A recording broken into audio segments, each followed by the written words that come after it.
showed me when I dropped you off. I went and got it, and then went to the airport to get the G. And yeah, that dude looked like really like his face. He had like kind of like long hair, but he looked identical. He had a Philly shirt on. Oh, okay. The Eagles, I think they were playing today. Yeah. Doppelganger. That's a nigga doppelganger. Somebody that look like you on the earth. Like everybody. Even me, bro. I had this picture. This dude, he looked like me from the side. I was like, this ain't me. But the nigga looked just like me. Even though I got a twin brother, the nigga looked just like the guy looked just like me. Everybody got somebody on this earth that look like me. We live too, bro. Truck in a car. Like open car door.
Love to do the work, bro. We out here, you know, trying to do something for yourself. Sometimes, bro, that shit is like it ain't really fun. It's fun, but it's like you do the work, man. I gotta get this done, man. You know what I mean? It's a part of your job. It's our job, man. You know, it's crazy because when you do something, they say when you do something for 21 days, you develop a habit. I'm not sure how true it is, but that's what they say. And you know, you've been doing something for like almost 10 years, over 10 years, every week, as much as you can, you know what I mean, as much as the Lord will allow. You take a break, you even think you're taking a break, or you do something, he's like, man, you know what I mean, when I was stuck in New York that time, man, I was like, bro, I was hurting, man. It was like, bro, I mean, I was doing videos, sit-downs, but it's best, it ain't nothing like this, you know what I'm saying? Be home, yeah, well, our profession is our job, man, you know? And it ain't just a job, it ain't just a career, you know, it's an opportunity to be saved, so that's what even draw more important from it, you know?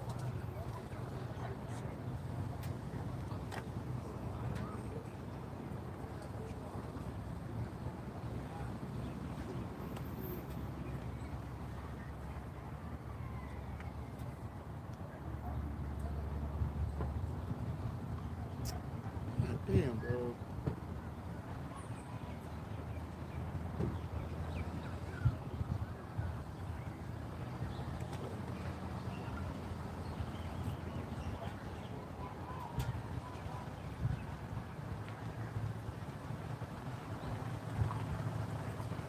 Hey, all right, shalom, shalom. It ain't catching up on my iPad.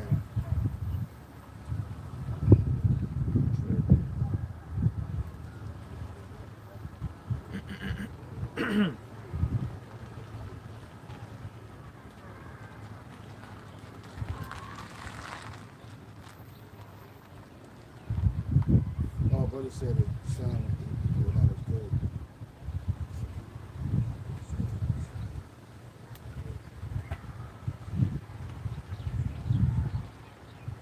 Hey, all right, shalom, shalom. We're going to start off by giving all praise, honor, and glory to Yahweh, by Hashem, Yahushua, by Hashem, Kadash. I want to say give double honor to the apostles and the bishop elders of Great Millstone for teaching us His word in truth and sincerity, and for ruling well. Salutations to our fellow Akim across the four corners of the globe. who also believe and fear the name of Yahweh, Bashim Yahweh Shai. We out here another week, the Wadi Yahweh Bashim Yahweh Shai, and we out here to preach and prophesy. There's a lot of things happening. Give me Jeremiah 30:7. There's a lot of things happening right now across the world. You seeing you seeing uprisings of the people, right? You seeing governments getting more dictatorial. You seeing governments getting more draconian, right? And it's only going to get progressively worse. It's only going to get progressively worse, right? You still got issues with so-called immigration, and they're using those issues with immigration to make these laws even more draconian, especially under this man Nero, aka Donald Trump. Here we go, bro. This Jeremiah 30:7 says, "Alas, for that day is great, so that none is like it. It is even the time of Jacob's trouble, but he shall be saved out of it." Bring it down, bro. That's right. So, you know, going into Jacob's trouble, which is gonna be what the time of Jacob's judgment, man, because judgment is gonna fall upon all of the world, but the warning is going out to the nation of Israel, man, because you're the only ones that have an opportunity at salvation if you come back to Yahweh Shem Yahushua. That's why it says, but he shall be saved out of it. You know, who are those that are going to be saved? Those that believe in Yahweh Shem Yahushua and come back to this truth, you know? Oh, real quick, let me get this piece of. This is the book of 1 Peter. 2 Peter, oh my goodness, Lord. 1 Peter 4:17. It says, "For the time has come that judgment must begin at the house of the Most High. And if it first begin at us, what shall the end be of them that obey not the gospel of the Most High?" In the NLT it says, "For the time has come for judgment, and it must begin with the Most High's household." The Most High's household starts with the elect of Israel, those that know that they're Israelites, right? And if judgment begins with us, what terrible fate awaits those who have never obeyed the Most High's good news? Because you got, who are the ones that have not obeyed the Most High's good news? 2/3 of our people, right? 2/3 of Israel. You are like you're like the heathen nations right now, all right? And so this judgment that's coming down is coming swiftly for the house of Jacob, right? And also, if the righteous are barely saved, what will happen to the godless sinners, man? What's going to happen to them? Because the righteous, we're going to have to, Lord, when we part of the elect, we're going to have to live and abide in this world while all hell's breaking loose. Unlike with that fake ass pastor, that fake ass prophet Joshua from South Africa, when he was talking about the rapture, right? That fucking rapture never came, right? Why? Because he isn't a man of the Lord, and they believe the so-called rapture, right? They believe that shit is going to happen prior to all hell breaking loose. They claim some so-called 7 years of tribulation, which neither one of those things are in the Bible, right? There is going to be a grabbing, because rapture goes to the word rape, which is to seize. Yahushua is going to seize his elect up out of here. But Lord, when we part of the elect, we're going to have to bear witness to all this shit, right? We're going to see the judgment of the godless sinners, right? And the scarcity is going to be of the elect being saved. Because it's like, damn, man, we almost had to endure that, and then the Lord came and grabbed us up out of here. You got it, bro. That's right. This is in the Book of Wisdom of Solomon 3:17. Speaking of the wicked, of our people, it says, "For though they live long, yet they shall be nothing regarded." I'll start up with a couple of verses. Verse 15, Wisdom of Solomon 3:15. It says, "For glorious is the fruit of good laborers, and the root of wisdom shall never fall away. As for the children of adulterers, they shall not come to their perfection, and the seed of an unrighteous bed shall be rooted out. For though they live long, yet shall they be nothing regarded, and their last age shall be without honor." Right, because, you know, you have a lot of our people indulging in the things of this world, committing wickedness, man. But their end is going to be without honor. because you're gonna perish in the time of judgment. We're going into the time of Jacob's trouble. It's gonna be a terrible time for everybody. We just mentioned that. Not just for the believers. We just mentioned that the believers are gonna have to go through the fire, but you unbelieving people, man, you're gonna have to die in it. Yep. You know, yep. And it's gonna be in the worst ways possible. That's why the book of Proverbs speaks about what the Lord bringing all your fears to judge you. So it's not just gonna be everybody's gonna die a quick death, or you're just gonna get shot and that's it. No, man, you're gonna have to go through terrible judgments. Sure. It says, verse 18, or if they die quickly, they have no hope, neither comfort in the day of trouble. For horrible is the end of an unrighteous generation. Horrible is the end of an unrighteous generation, man. Horrible. And you look at Jake today. This is that last generation. I'm sorry, where was you reading that at? Can you get that in the GMT? Horrible is the end of that generation, man. Look at the generation today. You know, as you get older, each generation gets older, they look down at the upcoming generation, and they're like, oh, man, these dudes are crazy. There's certain things y'all get away with, y'all do, we would never do during my time. And that's true. Things have progressively gotten worse with each generation.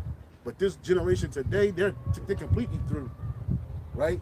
And it's not like they're through without understanding, because they have it, right? During the 50s, this word wasn't flowing like that, right? When Elder Abba Bivens came on the scene in 62, came on the scene and really started pressing the line for Yahweh Shem Shai in 1969, things really started heating up. You started seeing a lot of turmoil and disruption within the earth. Esau started falling, but prior to that, it wasn't as bad, bro. It really wasn't.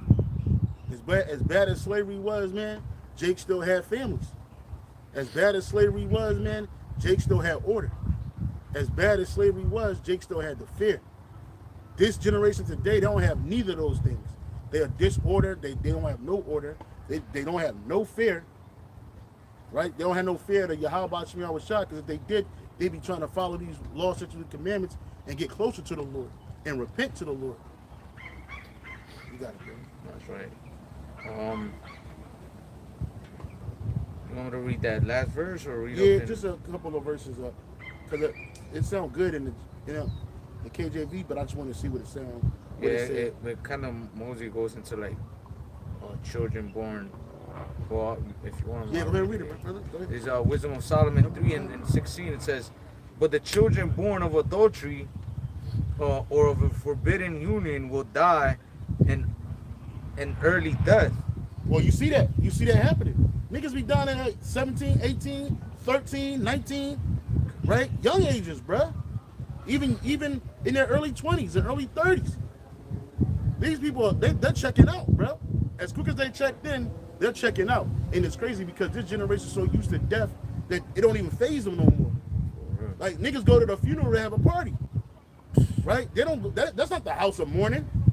Motherfuckers be propping a dead body up like the nigga's still in the club. Right? You know what I'm saying? Where's the mourning? The scripture says better to go in the house of mourning than a house of mirth. Oh, she would have liked it this way. Oh, we would have loved her. Oh, my baby went out good.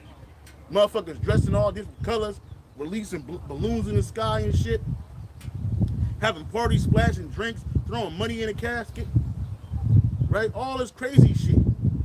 Them niggas ain't mourning. They'll get a poster, a life-size poster of the individual, and stand next to like the nigga's still here, smiling with the blunt in his hand, smiling with a wig on her head.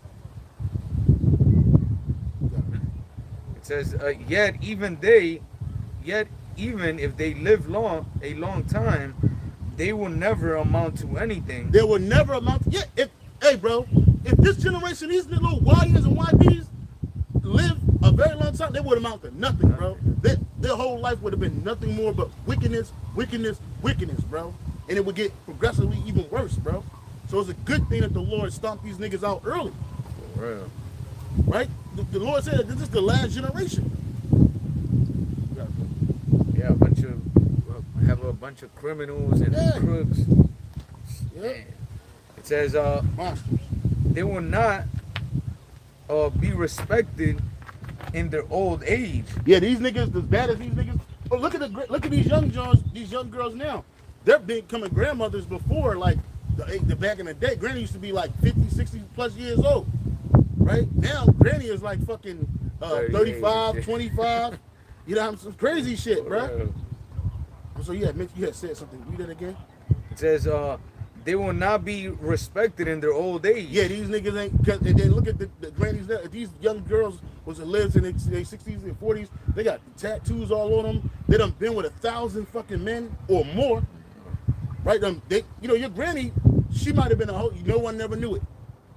Right? A lot of times your granny met your grandpa when she was real young. So she ain't had no time to be a hoe. Right? So she was with this man for damn near most of her life. She collected this nigga's picture when he passed away. Read it again. They will not be respected in their old age. If this generation was to get old, they wouldn't be respected in their old age. You used to respect your grandmother and your grandfather and grandmother, right? In this world, it used to be a time, not this current situation, but it used to be a time in this earth where the elderly were extremely highly regarded and respected, right? It wasn't just because it was automatic, it's because they earned it. Hard working, sacrificing, right? Their elder age, their wisdom.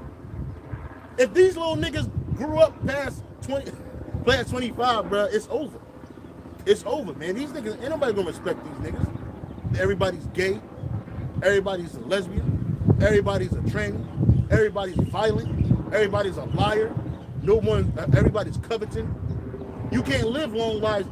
You can't live a long extended life with a mindset like that. It's short term. You're only thinking about yourself and for the pleasures of your body. You got it. It says, and if they die young, they will have no hope or comfort on Judgment Day. Oh, whoa, read that again. Verse 18, Wisdom of Solomon 3 and 18. And if they die young, they will have no hope or comfort on Judgment Day. And if they die young, they will have no hope or comfort on Judgment Day. Right? Because they're gone. They're out of here. Right? We got a hope in Yahweh Bashim Yahweh Shai, bro. So when the day of judgment comes, we're hoping that the Lord have mercy on us. And it's not a day where we standing in a bread line. Right? It's the day of the Lord's wrath. You got it. Verse 19, it says, children born of forbidden union suffer a miserable fate. Children born of a forbidden union suffer a miserable fate. A great example. Look what happened with David's son that he had, his first son that he had with Bathsheba. Right? He committed murder and adultery to get that woman. But the Lord had it to where that seed that came out of that, he died at a young age, man. You know what I'm saying? I don't know if he was an infant, but I know he was young when he passed away. And you see that going on today.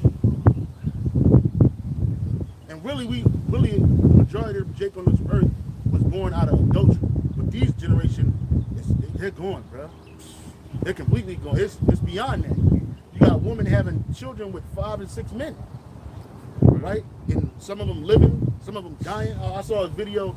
They do the pop the balloon test, right? So there was a Jake from West Africa, and he was about to pop his balloon. He asked those girl, he said, "Do you have any kids?" And she said, "You can't handle me. You're not gonna be able to handle me." She said, "I love African men. They know how to treat a woman and blah blah blah." He's like, "But do you have kids?" And she said, "You can go ahead and pop your balloon. I got 4." Right? She got 4 different kids. You already know she got 4 different kids by 5 different men. Right? And that's a normalcy. And I don't know how it is in the Northern Kingdom, but when it comes to the Southern Kingdom, that's a normalcy, especially Judah in America. That shit is commonplace. Right? You got women having children by 4 or 5 different men. And these kids is living in the house. All them kids came from adultery. All them kids came because really a woman is bound to the first man that she deal with because that's her husband. That's her real husband. Right? So she had these kids. These kids are nothing more than products and proof of her adultery. And she committed more than that, just that. Because then you got chicks that kill the kids before they even born. I saw this video. This one video. This chick said, "Stand in a corner if you had 12 abortions before you were 25. And she was standing in the corner. So she just committed murder. Then I saw another video of this claim that it's dark humor, but she was like, it was like she went to the spirit world and a little hand was trying to grab her arm. It was like, "Mommy, hold my hand, hold my hand." And she was wiping it away. And that was the kids that she sent back to heaven. Right? Because, you know what I mean? These bitches don't lie. A lot of times you fucking these women, bro, you fucking the cemetery, bro.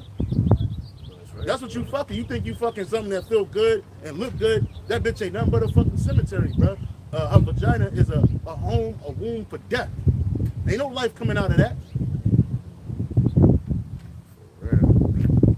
Yeah, this generation is, you know, the most wicked, the most vile that we've seen, man. Even going back into the time of you know, Noah. You know, Noah saw a terrible generation. But this generation now, man, it's become worse. You know, with technology, with all these surgeries, all the shit. Jake be doing the wickedest shit ever, man. Yeah. You know, you got those dudes that be putting, and women too, that be putting their modifications, they call them. Yeah. And they be putting horns inside of their fucking skin and modifying their face and shit, looking like demons, bro.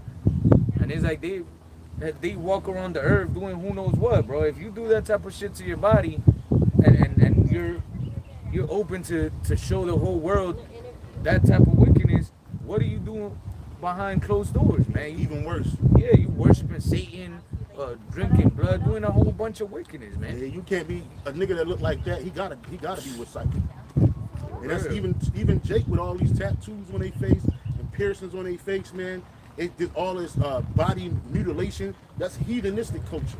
Really? And that's why a lot of you Jakes, 2/3 of Israel, the Most High look at you as heathen. The scripture says in Romans 9:6, can you get it real quick? Romans 9:6. Romans 9:6. It says, "Not as though the word of the Heavenly Father have taken none effect, for they are not all Israel which are of Israel." Read it in NLT. And the NLT, "Well then, has the Heavenly Father failed to fulfill his promise to Israel? No, for not all who are born into the nation of Israel are truly members of the Most High's people." Right, because just because you're an Israelite don't mean that you're an Israelite. Just because you're born in an Israelite doesn't mean that you're the elect of Israel.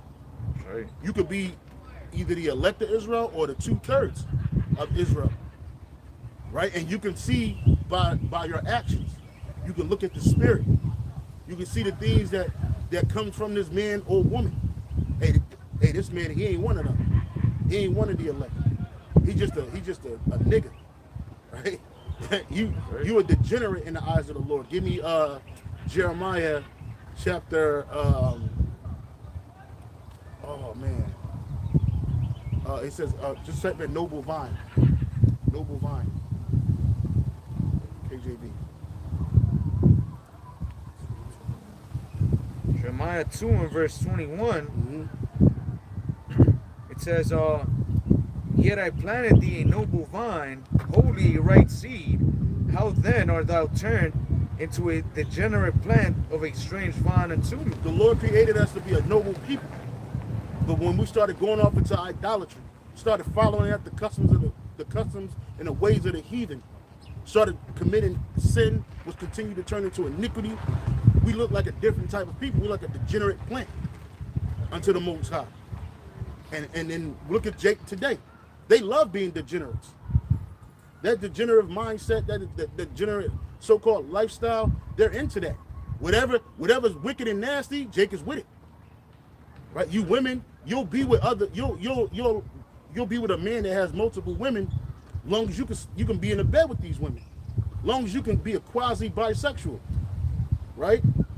Which a lot of you women that be rolling around in these packs of groups of women, a lot of them women are bisexual, man. They'll try it with their best friends if they could. They get them drunk enough, man. Next thing you know, they're kissing on each other and going down on each other. Men doing the same thing, right? It was a time in this world that if you were dealing with a tranny or something like that, bro, you were ostracized, bro. Right now, niggas is with it. For real. Niggas is cool with it. Niggas cool with the gay shit. Niggas cool with playing with the being effeminate. Niggas is cool with allowing other men to put their rod in their behinds and in their mouths, and it's acceptable. Like the shit is cool. You got men chopping off their rods and inverting it, getting it inverted into a fake vagina. You got women mutilating their vaginas, and getting penile implants pumped into put into where the vagina used to be, with a hand pump. Right? Taking hormone blockers, getting hair on their face, cutting their fucking memories, their breasts off. And you can tell because they got that line, it's like a straight line. Yeah. Just cut them the fuck off. Right? Not because the bitch had cancer, not because the bitch was she had some tumors or some shit. No, because the bitch got a super demon on her where she thinks she a fucking man. Bitch walk around here with dreads, black ass lips, looking masculine as fuck. But then when you slap the bitch across her face, man, that's a female. They ain't no fucking female. That's That's a beast. That's right. You got men. You got men. You got men. You got men taking estrogen and getting titties and still got a penis and getting fucked in the ass. And if you look at their face, they don't even look like fucking men. Yeah, all plastic surgery. Yeah, they look like fucking women. Man. And that go for the Northern Kingdom and the Southern Kingdom. A lot of times, the Southern Kingdom, you hear a lot about it. Yo, them Northern Kingdom niggas, they out of pocket, yo. Them niggas is out of pocket. That's why, Lord willing, we part of the elect, bro. When we come out of them chariots, when you see New Jerusalem coming down from the sky, right? We gonna go down South America, bro. We gonna clean that motherfucking place up, bro. That's right. Them motherfuckers gonna get burnt. Real. Right? Because the nuclear fire may not touch them down there, but we're gonna have that spiritual fire on that ass, man. From that spiritual power, bro. A nigga like that can't rewind. He ain't gonna rewind, bro. Bro, I had some dude. Oh, that dude, Diego, the. I was gonna say a joke, but yeah, he was telling me. He was like, Diego, man. He was telling me that he met this dude that's a bartender, and that the dude that he made a comment about a trend or whatever, and that the dude was like, oh yeah, I mean fuck it, if it's a female now, how would you know? How would you tell the difference and whatever? And that at first he was like, wait a minute, what the fuck? This dude is a mo. Yeah. Like you fucking tranny, like you're with it to fuck tranny. Yeah. And come to find out that the dude be hanging out around trannies. So what the fuck is he doing? He's fucking trannies, bro. Fucking trannies. And then now he looks at him like, yo, this dude is a fucking like disgusting. Diego does this? No, some dude that he met. Oh, okay. Yeah, cause he's like very like he's against all that mo shit and whatever. Yeah. So then he was telling me like, yo, I can't believe like there's dudes like that just accept that shit. Like, you know what's crazy? Fuck it. The Northern Kingdom women ain't really hit. They don't, they ain't hit with ugly like a lot of Judites are, bro. And y'all got the baddest women, like all these fucking women. I ain't saying they fucking righteous, no. But you got women that are fine in every way. Some even get augmentations, get their butt and titties bigger. But you go to a fucking man that let you pump him hit him in the the rears, and then he got some titties and he got long hair like a woman. But it's a man though. Yeah. That's the kind of world that's the kind of so-called world we live in. And it ain't just the Northern Kingdom, the Southern Kingdom too. You got something called unclockables, bro. You can't tell if this nigga is a man or a woman. Right? He done got his face all fixed up. He done got his chest all fixed up. But it's a fucking man. Running around here getting plowed in the booty and sucking rod.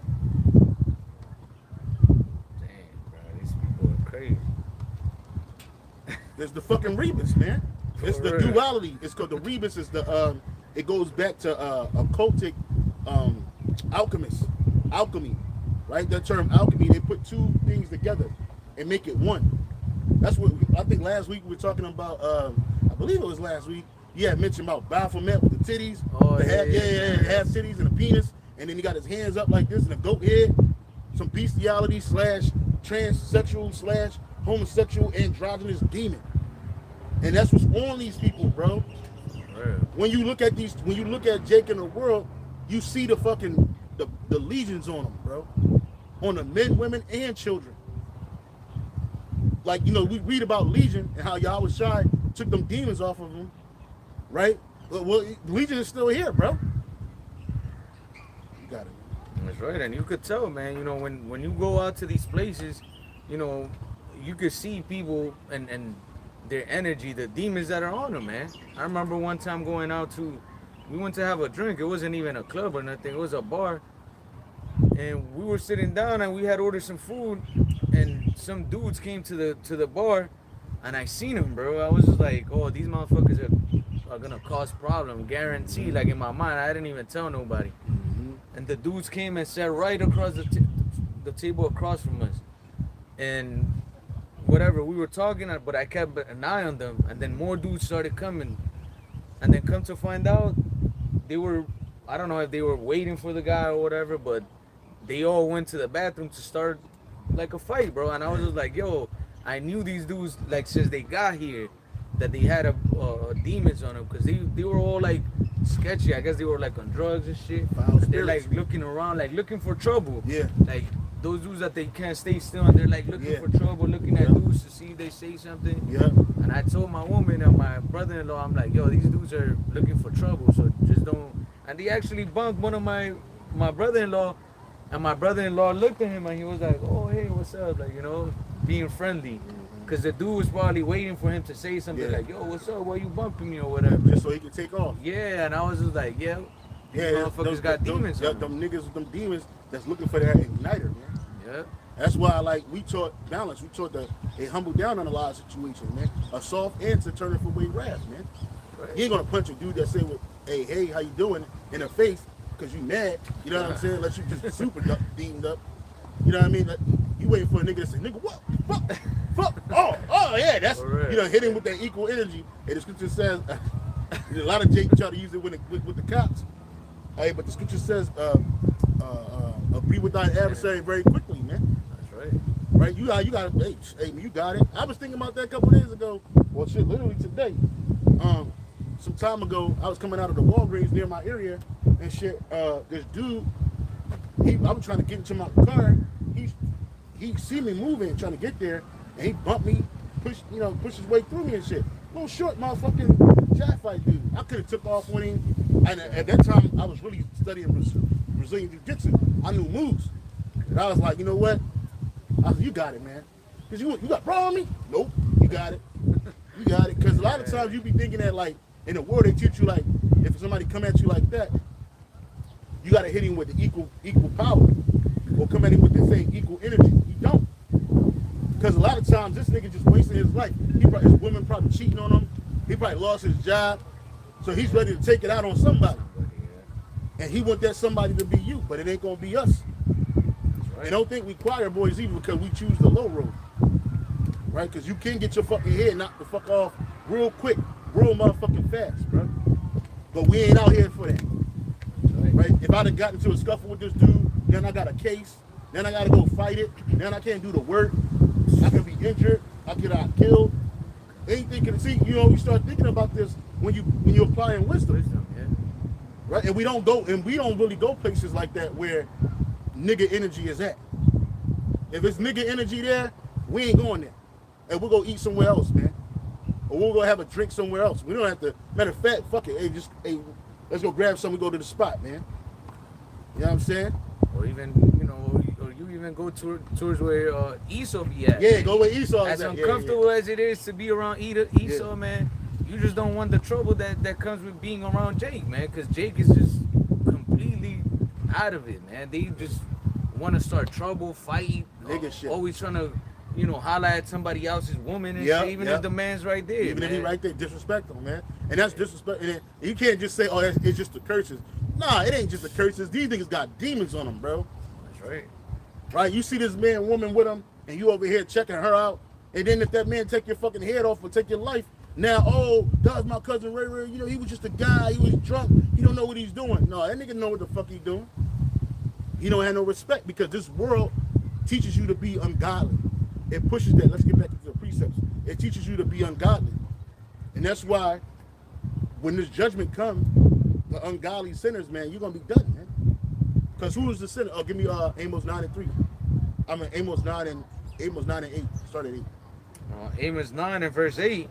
It says, "Behold, the eyes of Yahweh by Hashem Yahushai are upon the sinful kingdom." And they don't just, it stands for Israel first, and now it's going into Edom, because he took these laws, statutes, commandments, his word, he took it to himself like it belonged to him.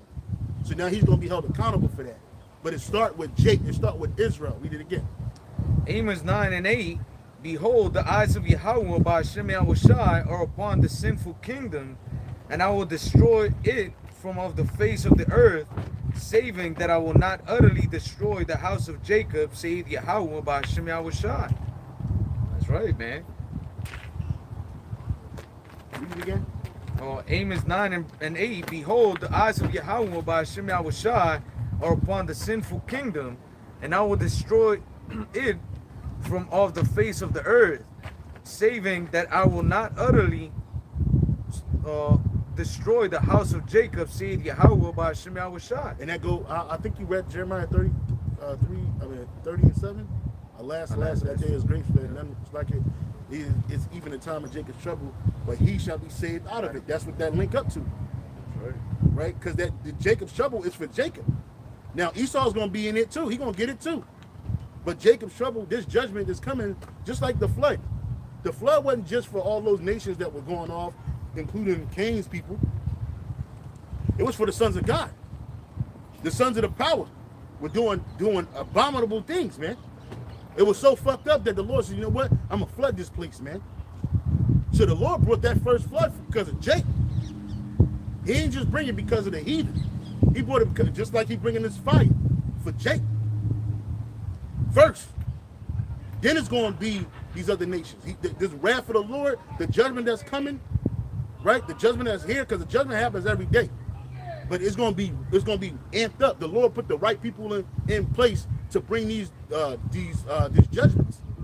A lot of these Jake be crying and screaming for Jake here in America that get snatched up and tossed back up out of here or incarcerated, because we don't even know if they went back.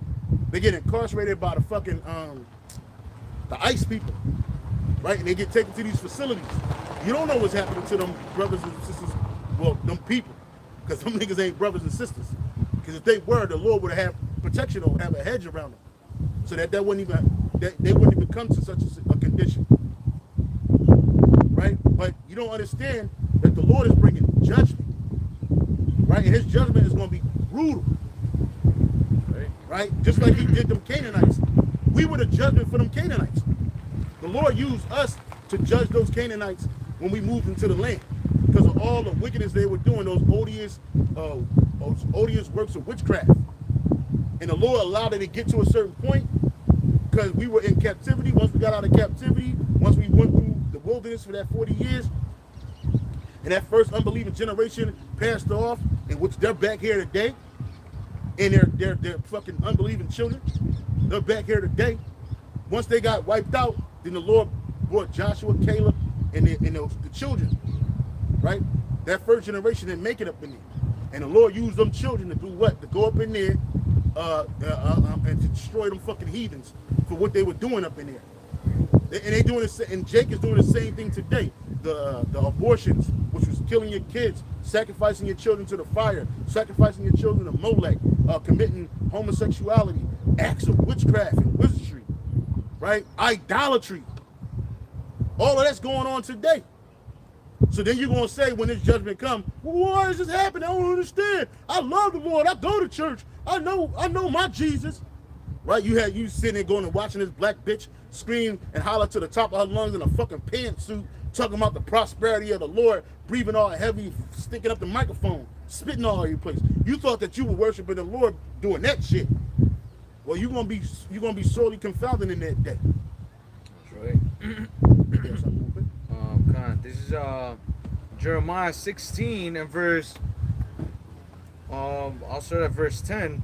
It says, "And it shall come to pass when thou shalt show these people all these words, and they shall say unto thee, Wherefore has the Lord pronounced all this great evil against us? Or what is our iniquity But what is our sin that we have committed against Yahweh, our power? And again, when judgment comes, that's when people are going to start asking questions like, why is this happening? Well, here's the answer. Then shalt thou say unto them, because your fathers have forsaken me, save Yahweh by Hashem Yahushai, and have walked after other gods, and have served them, and have worshipped them, and have forsaken me, and have not kept my laws. Which all the things that Jake is doing now, they've learned from their fathers, man. Worshiping these idols, all the wickedness that Jake is doing now, it was taught to us by our parents, man, our grandparents, and obviously influenced by the heathens, man. And you are your forefathers. You are them same niggas. Right? You doing the same thing. Each generation just get progressively worse. And you come back in the third and fourth generation. So then you come back doing the same shit. That's why you got Jake doing the same thing today. People be like, yo, how he or she, is into that so-called lifestyle, right? Why is it so hard? Why is it so heavy on them? Because they was doing this same shit in the ancient world. Because they didn't believe in the Most High when they knew him.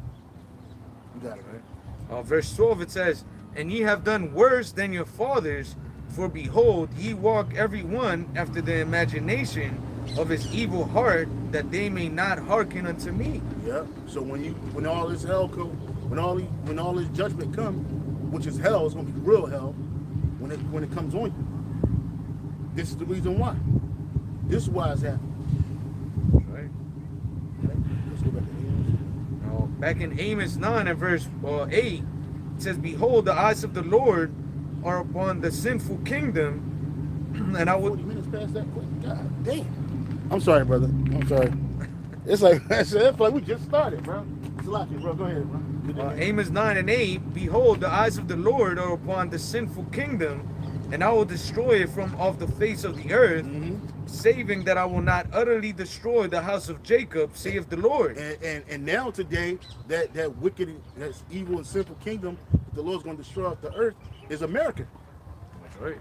This is the place of great wickedness and evil, and sin and iniquity is abounding in this place.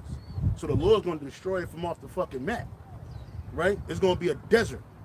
It's going to be a lake of fire for a long time, and eventually when that fire goes out, it's going to be the world's biggest desert, right? You're talking about 5,000 plus square miles of nothing but desert, surrounded by water, right? No life can teem on this motherfucking place except desert creatures for what it did, right? How it polluted the children of Israel, how it oppressed the children of Israel, how it killed and murdered and stole, and then also too how it became a stumbling block for the entire earth, man. How it destroyed the earth with its wickedness and with its armies. That's right, and it became a stage for mocking Yahweh Hashem Yahushai, man. Bro, Salakia, brother. Hey, if somebody on the comment board can let us know if y'all can still see us clear and hear us clear. I keep seeing the viewership going down like it did last time we was doing the live. We had like almost 30 some people watching. Next thing you know, it was like 7. Like, what the fuck's going on? So they be throttling the just want to make sure that it's clear. If it's just 6 people listening and watching, that's fine. We ain't tripping, right? Just let us make sure that you can hear this message and you can see it's clear, man. You got it, bro. You want me to read 9 or? Yeah, read it again. Read verse 8 again. Amos 9 and 8. Behold, the eyes of the Lord are upon the sinful kingdom, and I will destroy from off the face of the earth, saving that I will not utterly destroy the house of Jacob, save the Lord. Yep, so the Lord's going to destroy America from off the face of the earth. But he ain't going to destroy all Israel that's here. Because this place is going to be the place of great deliverance. But the Lord ain't just doing it just to be doing it. It's well warranted. Right? And we here as not only are we giving you the sentences and the judgment, we're actually testimonies that's living testifiers, right? We live here, right? We experience everything that the scriptures spoke about. So we know what's going on. I'm sorry, bro. You got it, right? Verse 9, it says, for lo, I will command an and I will sift the house of Israel among all nations, like as corn is sifted in the sieve. And that's why this word is going out across the four corners of the earth. And that's why when you read Revelation 7 and 9, it talks about all kindreds and all tongues, because these are Israelites that were coming from out of these different nations via the word. And then they're saved through the chariots, through salvation, right? These Israelites came out of the world by hearing the word of Yahweh. And he's sifting all these nations because we're scattered in all these nations. This is the reason why the word is going out there. Elder Yatazak, he coined a beautiful phrase, man. He said everybody got a Bible, but the Bible ain't for everybody. Roughly paraphrasing, man. You just people with Bibles. That's all you are, right? Because the word, even Jake, you got a lot of Jakes that got the Bible, grew up with it in their house. It just be sitting there. It's a forever ornament in your crib. You open it to the Psalms 23, right? And you just leave it there, and it just catches dust. Your mom put a nice little knitted crochet mat underneath of it and shit. Put the candles next to it, but never read it. Nigga walk by it every fucking time you go in the granny house. You walk right by it, go straight to the kitchen to get them crabs, man. It's the only faded page. Yeah. Yeah, it's sun bleached and shit, right? But and then Jake think it's a miracle happening, but you're not reading it. So you just got Bibles, but you ain't reading it. And when you do read it, you ain't reading it with understanding. You know what I mean? Ray got hit by a car. Tanisha got shot in the face. Jorge got locked the fuck up. Now you want to hold the Bible? I just be here. You know what I mean? Oh, I know my Jesus. I know Jesus gonna deliver me. Jesus on the main line. You know what I'm saying? That's what the niggas say. Man, you got it, bro. This is October 13 and 3. It says, confess him before the Gentiles, ye children of Israel, for he has scattered us amongst them. Yeah, so we professing Yahweh in the midst of these Gentiles because we scattered amongst them. Hey, look what me and this brother, we scattered all over here in fucking Japhet land. And there's Israelites here in Japhet land. A lot. Ephraimites too. Northern Kingdom. Issachar, Asher. You got Asher over here. It's a lot, bro. Judah. Ephraim, Issachar, Judah, Asher. The tribes are scattered everywhere, bro. Right, back in Amos 9 and 9, for lo, I will command, and I will sift the house of Israel amongst all nations, like as corn is sifted in the sieve. And what's the sifter? This word, the spirit. Right? This spirit is sifting out the corn. The corn is what's nutrient rich. The corn is what sustains you. Right? That's sustainable. Right? That sifter, when it's sifting out flour, it's sifting out the lumps, right? And keeping was good. Normally the clumps, they left in the sifter, and then all the good stuff it goes down to the bowl. That's the stuff you're gonna keep. Yeah. And this brother, he cooks, man. It says, yet shall not the least grain fall upon the earth. Right. The elect is not gonna fall upon the earth and get burnt up with the rest of the chaff. The elect gonna be saved. That's right. And that's the difference between Great Millstone and a lot of these other camps like IUIC, ISUPK, GOCC. They're not talking about the elect. They trying to get all Israel together. Everybody need to come underneath a commanding General Yohanan so he can keep getting more fucking money, right? And he can have your ass out there sweating in a backpack and some black ass clothes, looking crazy. Or go follow Nick and have you dressed in purple forever and a day, marching along like toy soldiers and shit, being led like a fucking zombie. Or GOCC, you just opening it up for everybody, anybody, even heathens, and you're not even being spiritual about the people that's amongst you, man. You got Edomites up in there, heathen, Japhite, like real Japhites, not Japhites that's like, you know. Well, you do got Japhite Jake that's look like Japhite, but I'm just saying. They told them the Hawaiians and all them motherfuckers that I'm part of the tribe. You part of the tribe. You Naphtali and shit. You bugging, nigga. So what about the rest of these fucking Polynesians, bro? So-called Polynesians, Micronesians, and Melanesians. Where the fuck they falling at?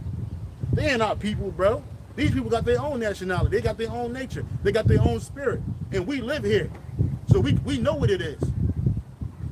We can tell when a Japhite is not really a Japhite. He might be one of our people. Could be another heathen of the other nations. Because Esau be fucking the shit out these Japhites too. Popping babies out with them too. A lot of these Japhites running around here calling themselves Japhites are really Edomites. Grecians. You know what I'm saying? For real. And they going, that ass is going in slavery. But when we get in the kingdom of heaven, man, we set it up. Right? We're going to go through these nations, man. We're going to sift these nations too. Physically though. Right? We're going to put Edom over here, Moab over there, Ammon over here, Ham over there, Ishmael, your ass is going over here. Right?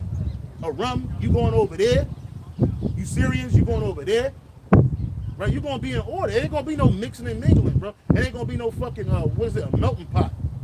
Only melting pot is gonna be is when them fucking Edomites get burnt the fuck up at the end of 1,000 long years of hardcore captivity, bro. You know what I'm saying? It ain't gonna be no universalism. It ain't gonna be none of that. We ain't, cause look, if this is universalism, man, we ain't enjoying this shit. We here too. I thought it was about humanity. Well, all that humanity shit that humanists talk. That's all the fuck that shit is, man. Cause y'all still exercise social hierarchies, man. Economic hierarchies, racial hierarchies. Excuse me, brother. I'm sorry. You got it. This is verse 10. Amos 9 and 10.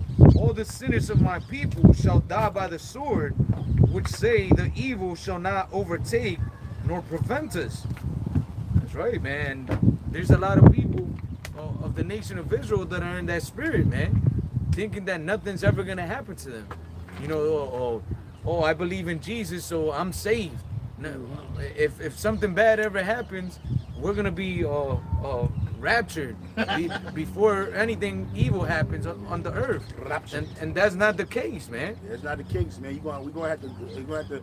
Hey, Noah was the elect of his time, and he witnessed all of that. He witnessed the Lord's judgment hit the earth, bro. He watched all them people drown. He watched all them people scream. They had their babies, all that shit. He saw the water envelop the whole entire earth, man. Right, and it went up. Right, that shit went up. It didn't just go like this. It went all around, man. It's so high that it hit mountains, bro. It covered mountains, bro, including Mount Ararat. And then when it subsided, then the ark rested on Mount Ararat. Ain't nobody surviving no shit like that, bro. Unless Yahweh Shai is with you. And Yahweh Shai was with Noah, man. So just like Noah had to watch and see all of that happen, we here, Lord, when we part of the elect, we're the Noah of our time. That's right. Give me that scripture real quick. It says, as in the time of Noah, so shall it be in the coming of the Son of Man. Because the world's in that spirit. You know, they have the prophets out there, but then they're just ignoring them, doing whatever the fuck they feel like doing, man. Yep. This is the book of St. Matthew 24. St. Matthew 24 and verse 37. It says, but as the days of Noah were, so shall also the coming of the Son of... I'm sorry. Call it and read it again. St. Matthew 24 and verse 37. But as the days of Noah were, so shall also the coming of the Son of Man be. For as in the days that were before the flood, they were eating and drinking, marrying and giving in marriage until that day, until the day that Noah entered into the ark, and knew not until the flood came and took them all away. So shall also the coming of the Son of Man be. Because Yahweh Shai is going to usher in. He's bringing the fire with him. Give me Isaiah 66 and 15. He's bringing the fire with him. He's bringing them chariot fire and a nuclear fire. As Yahweh Shai comes towards the west from the east, so are the missiles coming to America. And the chariots are going to be with Yahweh Shai. And the chariots are going to be saving the elect and zappo in the 2/3 and the other heathen, along with them nuclear missiles finishing you off. Go ahead. Isaiah 66:15, it says, "For behold, the Lord will come with fire, and with his chariots like a whirlwind, to render his anger with fury, and his rebuke with flames of fire." Them people that was claiming and waiting for the rapture in Uganda, looking up at the sky, they weren't looking at fire and anger. They think the Lord's coming back in love, right? These people, these so-called Christians, and it wasn't just them Ugandans. It was people all over the world that fell for this lying-ass false prophet, right? Talking about the rapture, right? And what they expect, we just walking like Nate said, la da da da, and then we just gonna be safe. We ain't gonna have to go through no tribulation, no hardcore trouble. And that the Benjamite brother that was, debating him said, "No, man, you wrong, bro." And then Nate comes back some years later. Well, if you listen, moron. No, you the fucking moron, nigga. That's right. You thought you were gonna milk Jake and keep milking Jake and enriching yourself and empowering yourself and surrounding yourself with sycophants, that it was just gonna be like that forever until you drop dead, nigga. No, absolutely not. Jacob trouble is coming, right? In the laws, statutes, and commandments, that can't save you. It can't save you. Only one that can save us is Yahweh Shem Yahushai, and it works in tandem with the law. You gotta have faith and works, right? Your works is following the commandments, being obedient to Yahweh Shem Yahushai.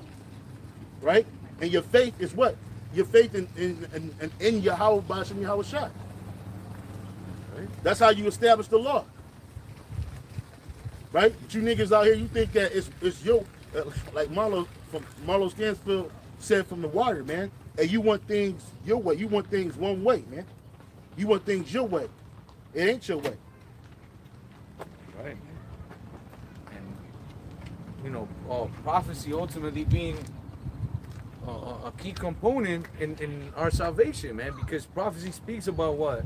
The mark of the beast, which is something that Nate and these other cans don't speak upon. Or they'll tell you it's something stupid, man, something simple that it doesn't even make sense. It's sitting in all its forms. It's a philosophy in your hand. It's sleeping with the white woman. It's a what else you say? It's an embargo. It's an embargo.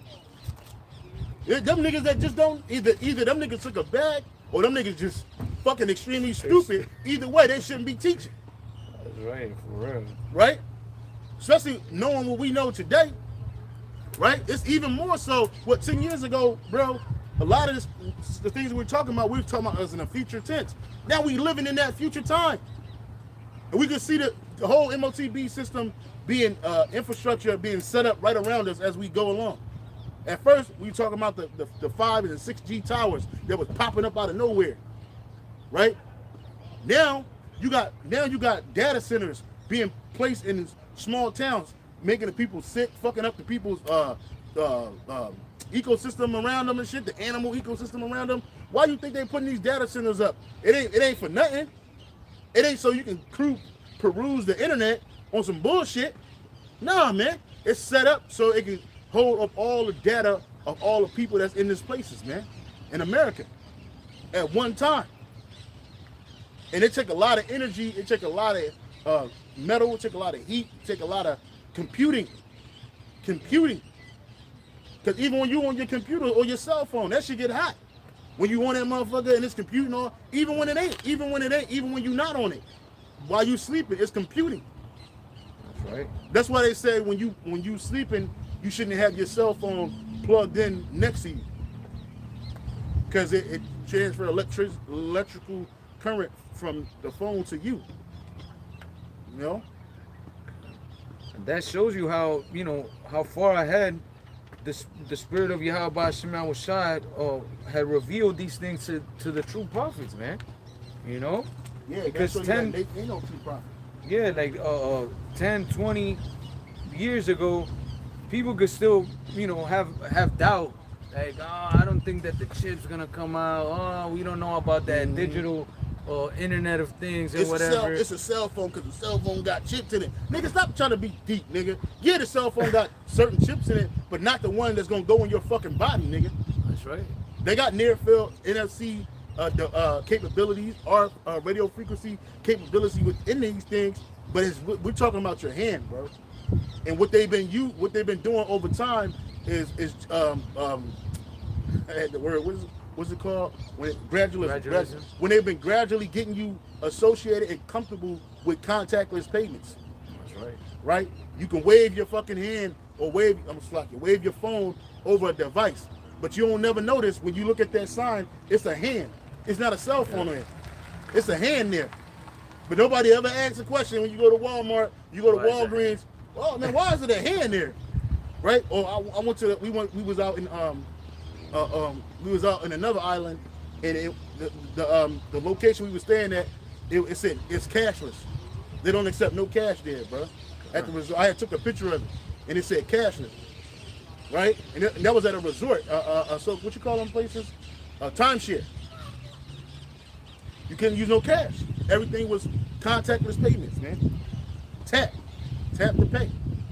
Soon you're gonna have to tap your hand to pay. And in some places in the world, they're already doing that. But yet, Nate, you can't use the RFID chip to purchase something. Use your dog to go buy land. You a dickhead, nigga. Right? That's just the tracking portion. They put it in animals to track animals, man. Well, nigga, you're gonna be the new beast of burden. Not only are they gonna track you, that's gonna be your form of currency. All your money is gonna be in your chips. All of it. Right? It's all your information. And it's gonna be tagged with a number within that chip. That's right. Right?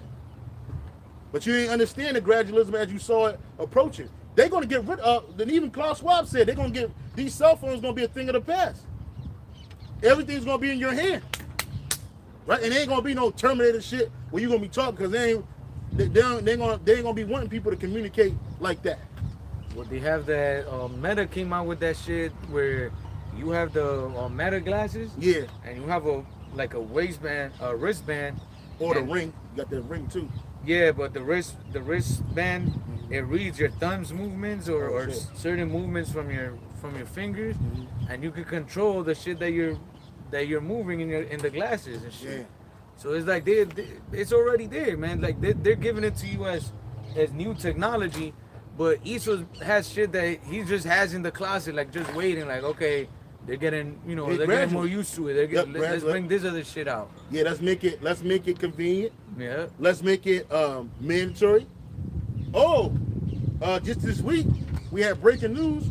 The UK Prime Minister, he said everybody in the UK, every adult in the UK is going to have to get a digital ID if you want to work, live, and thrive in that society. That's right. You're going to it's mandatory. It was compulsory. It's the same thing as mandatory. Mandatory. Pushing everybody into a corner, man. Yeah. And then your chip is going what? It's going to gel with the biometric system. Right? You're going to go from the digital ID, because I was at the airport today and it said, we accept the digital ID here at the TSA. Why are they saying that? Because digital ID is going to be mandatory. And in some states in America, your driver's license, your ID card, your passport, you can put it on your phone. So you ain't got to have your passport book on you no more. You got it right here on your phone. And they digitally give you that stamp on the phone. All through the digital thing, man. That's why they pushing everybody to have the right now. They push everybody to have the what's that ID? The real ID with the star on it. But eventually, that real ID, it can be transferred digitally, so you can actually download it digitally to your phone. Well, my brother-in-law, he was going into base for something with his family, and they asked him. They were like, "Oh, are you a citizen or whatever?" And he was like, "Oh no." And then he was like, "Oh, I have this," and he gave him the real ID because he's in the process or whatever. Yeah. And then they were like, "Oh yeah, you're good to go in. You're in the system already." Yeah, it is. They're putting everybody in the system. Man. And bro, no lie, my military ID, my retired ID, when they scan it, it's in their system. My picture pops up. My digital ID pops up on a screen, bro. It's a handheld joint too, bro. So all they gotta do is click like, whoop. So next, what's next? What's gonna be next, bro? That hand, baby. That fucking hand, because they ain't gonna be taking everybody. That's too cumbersome. Taking your ID, waiting for somebody to get their ID. Gotta hear somebody bullshit excuse why they ain't got their ID. No, put your fucking hand out and let me scan it. Let me see if this is you. And it's gonna pop up on the screen right there on the gun. Oh, you can go ahead. You in the system. Go ahead and go. Yep. But y'all don't see the gradualism. We see it. But you listen to a nigga named Nate. He don't even know. He don't even understand what an embargo is, and what and who and what an embargo affects. Embargoes don't affect individual people. Embargoes affect countries, and it's about trade. Then you had to switch it up. Now they're sending all this forms. Now they're gonna make you buy. They're gonna make you buy and sell with sending all this forms. You got enough sin on you to purchase these items? You a dickhead, nigga. Ain't what the fuck? What are you talking about, bro? I would have got up and flipped the table. I couldn't be a part of no IUIC, bro. Hell no. I couldn't been a part of no GOCC. Damn sure couldn't be a part of no ISUBK. No, because you niggas is dumb. Oh, it's Christianity. The scripture says you won't be able to buy or sell. Buy or sell. If we could buy or sell, we'd be billionaires with Christianity. You know what I'm saying? This man came from a Christian country. I grew up in a Christian household and shit. We should be billionaires, bro. I got enough Christianity to last me all week, brother. Why you still paying your bills with fucking digital credits and shit? Nigga, I got Christianity. Stop, son. You would see Esau pushing, the world to become Christians. Yep. If that was the case. And just because they're doing this Christian nationalism shit, that's nothing but racism. White supremacy, that's what they pushing. That Christian nationalism, they ain't making you pay for shit with Christian nationalism or Christianity. Because Esau don't believe in Christianity. Trump told you that he's not a Christian. So what is he? What is he? Is he an atheist? Is he a Satanist? I would take the latter. He's a fucking Satanist, man. Right. He can play Christian anytime. It's no marvel that Satan's angels can be transferred to an angel of light. Roughly paraphrasing, bro. Yeah, bro. This is Isaiah 66 and 15. It says, "For behold, the Lord will come with fire, and with his chariots like a whirlwind, to render his anger with fury, and his rebukes with flames of fire." And that's what the Lord is coming with. He's angry. Yahweh Shai said he is angry. He said the day of his vengeance burneth in his heart and his mind, bro. He can't wait to get back and wreck shop, bro. That's right. He is not thinking about bringing the world together, right? Saving people and then bringing the trouble. No. All hell's gonna be breaking loose on the earth prior to him even cracking them skies, bro. It's gonna be dark times out here, bro. It's gonna be dark times out here, brother. Really. It's gonna be real helter skelter. Right. Like these Edomites, they getting back into their old form again, with the horns popping out. Blaming you, the poor Edomites, blaming any average Jake for their condition. Oh, it's your fault that I'm like this, right? You live better than me because you got Jake in America living better than Edomites, way better. They got more access to capital and influence and shit and resources than the average Edomite. What you think they're gonna do? They got that nigga Young Thug. He got a new album. If you type in Young Thug new album, look at his cover, bro. He made himself white. And the #1 song off of that album, he calling his ops nigger. And for the promo, everybody that's featured on his album, he turned them to Edomites. Type in the image right there. Look. That's Young Thug's new album. Damn. He's an Edomite on a cover, and he don't want to hear no truth. That's why he got his ears covered. Stupid, right? Told you. We ain't making this shit up, and I ain't even listen to the bullshit. It just came across. Everybody there. What it say right there?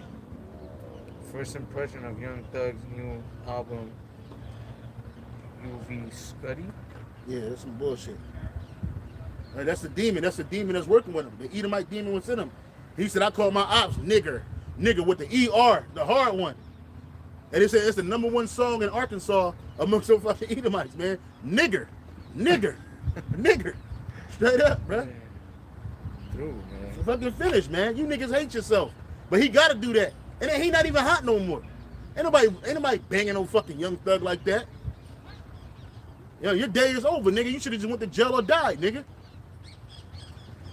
Right. You holding on to the last vestiges of your so-called fame, nigga, because you about to die. You and your ugly ass children and your ugly ass wives, man. Yahweh Shai is gonna destroy you Young Thug niggas and all the imitators, including Lil Wayne. Because Lil Wayne created that nigga. He's an offshoot of Lil Wayne. All you little niggas with the tattoos and the dreads and the double cups, you all drugged up and highed up. Meanwhile, this nigga Lil Wayne don't eat no fast food. He ain't ate fast food in forever. He's never eaten it. He don't eat no fast food. All right? He's slowing down on the drugging and the drinking. Right? He got money enough to revamp his body. But you niggas, you ain't got that shit. You just got a bunch of tattoos on you and you stuck in drug mode. And that's the reason why, because you're gonna be easier to overcome when Esau come in on your ass. That's right. Or you're gonna be easier to control with the demons that's on you. You niggas is through.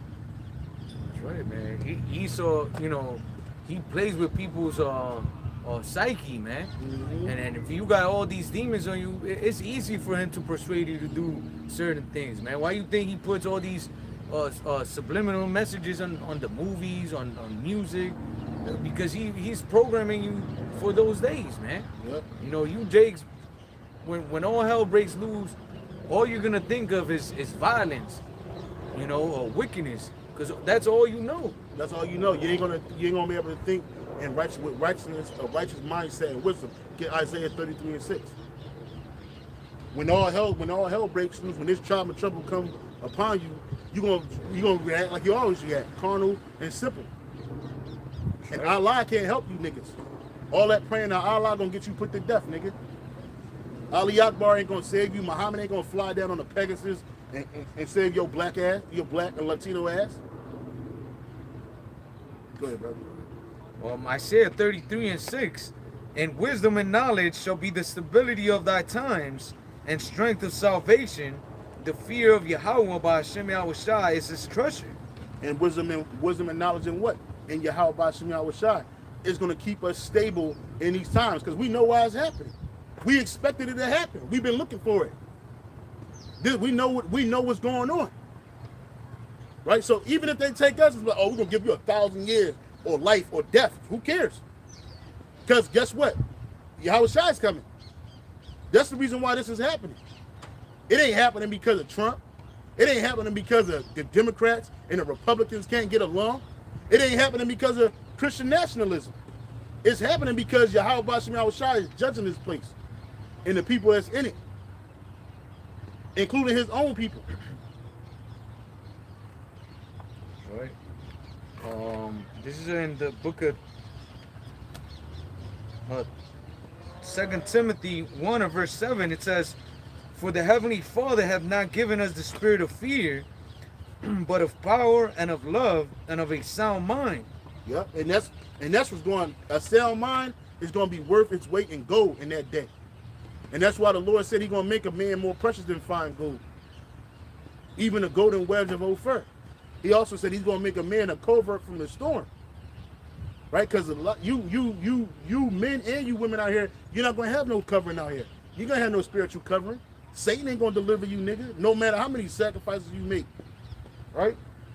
No matter how many incantations you try to put in, it's not going to help you in that day.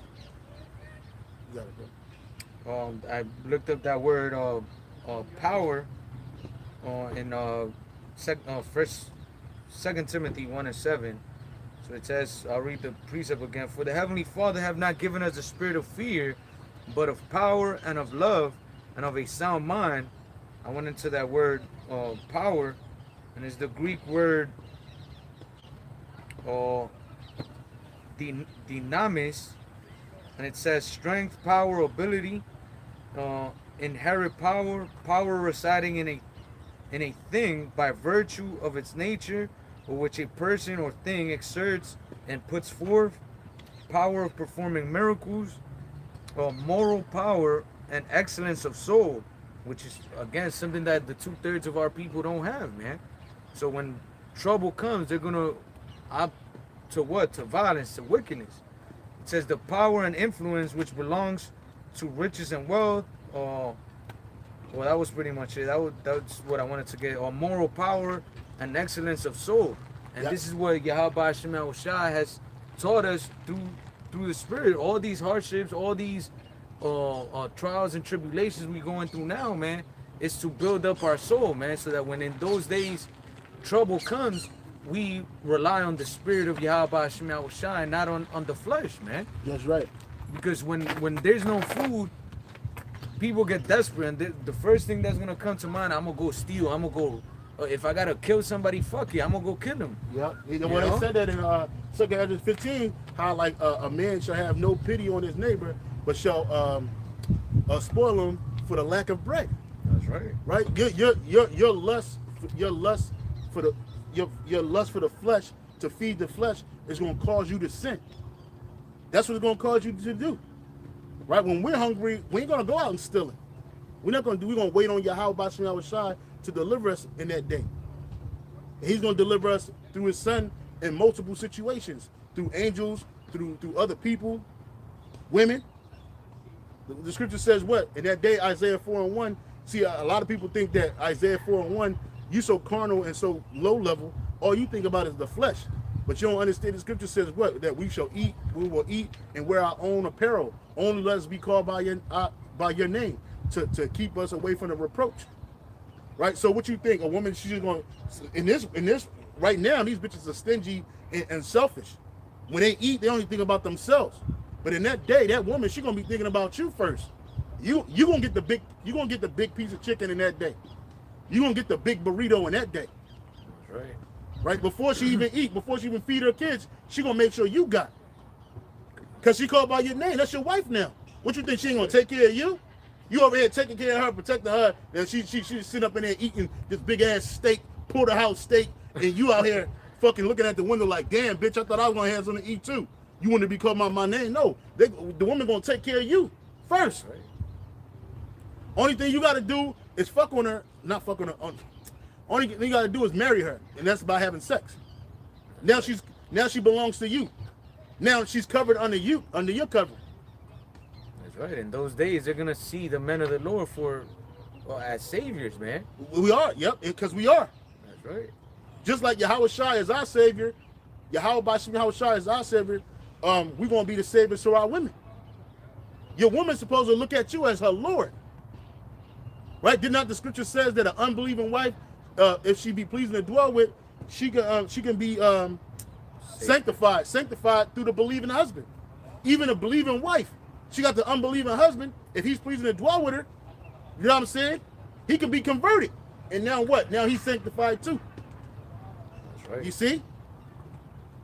You got it, bro. Not saying women gonna be saviors because they're not, but her chaste life and her godly conversation could win that man over. Just like a wicked woman, her wicked conversation and her wicked mindset can turn a man wicked. That's right. All because he just see the titties in the ass. But you don't know this bitch is a succubus. You got it, man. I also looked up that word for sound mind. In the Greek is the word sophronismos, and it means in admonishing or calling to soundness of mind, to moderation and self-control, moderation. And we're going to be in self-control. We're going to have total self-control in that day. That's right. It ain't going to take a lot for us to be satiated. Whereas a nigga in the world, he's going to be out of control.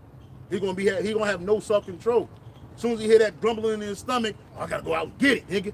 You know, niggas, he quick to go, I need this money, I gotta go out and get it, nigga. He pull a pipe out on you, man. He don't think like, oh, let me pray to Yahweh Shai, ask Yahweh Shai to deliver me, man. And Yahweh Shai hears these prayers, bro. We've been telling you everything you go through. It was beautiful. Me and Elder Yatazak did a lesson last night. Elder Yatazak from the Dallas camp, he's out here. And we got together, we did a lesson last night, and we were going into that saying that, you know, the things that we go through is not to destroy us, it's really to help build up our faith. Right? All the hardships that we deal with is not to judge us in a manner where it's to break us. It's set up to reinforce our faith, right? To reestablish our patience in Yahweh Bashim Yahushua, and I hope and I trust in Yahweh Bashim Yahushua. Right? It's we're not being judged to be condemned. Right? We're being judged to be corrected. You got it, bro.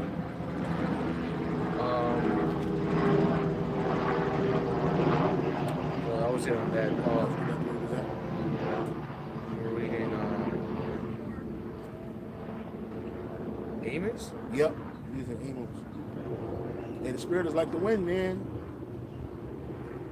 It's Amos 9 and 10. It says, all the sinners of my people shall die by the sword. Yep. And the only ones that can truly sin is the Israelites. Because what is sin? The transgression of the law. Right? That's what that is. Who was the law given to? The Israelites. Who are the people of the Most High? The Israelites. Right? That's why we still beholden to these things. Right? So all the sinners, all of them that want to live in their flesh. Can you read that portion in the NLT? No, in the NLT, Amos 9 and 10, it says, but all the sinners will die by the sword. All those who say nothing bad will happen to us. That's 2/3. 2/3 really believe nothing bad is going to happen to them. Because they believe Esau going to deliver you every time. Or we just had a demic. And look, we right back to normal again. And who saved us out of that? Esau. He opened everything back up. He gave us our jobs again. He gave us money again. Well, Esau is not going to deliver you out of this trouble. You're going to be succumb to it. You're going to succumb to it if you're not part of the elect. Right, because you're going to be seeking for a carnal intervention. Yep. But in reality, what you're gonna find is destruction, man. Yeah. Because you're gonna be offered what that sea head, man. Yeah, sea head. That's yep. Right, all the shit that you used to get by just going to work and saving up or whatever. Now you're gonna have to get it through the chip. That's the only way you're gonna have access. And you people like to buy and sell. Everything is transactional here. Even men dealing with women now. That's extremely transactional. It's not supposed to be like that. Your woman ain't supposed to be no fucking prostitute. But the scripture said that this was going to happen. Your woman was going to end up being a harlot in the street for our disobedience. Right now everything's transactional. You can't get nothing free. You can't get nothing with just your looks and just with your charisma, right? Or your pizzazz or your machismo. You can't get nothing like that on this side now. These bitches want you to pay to play.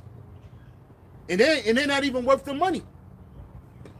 Right? It ain't worth taking this bitch out to eat and taking this bitch to a movie or to a gathering or somewhere where you gotta spend an exorbitant amount of money. Why did this bitch come with such a high price? Because she's delusional. Hey, I'm gonna do a video on it too. I've been saving it. This bitch just got out of prison, bro. In April.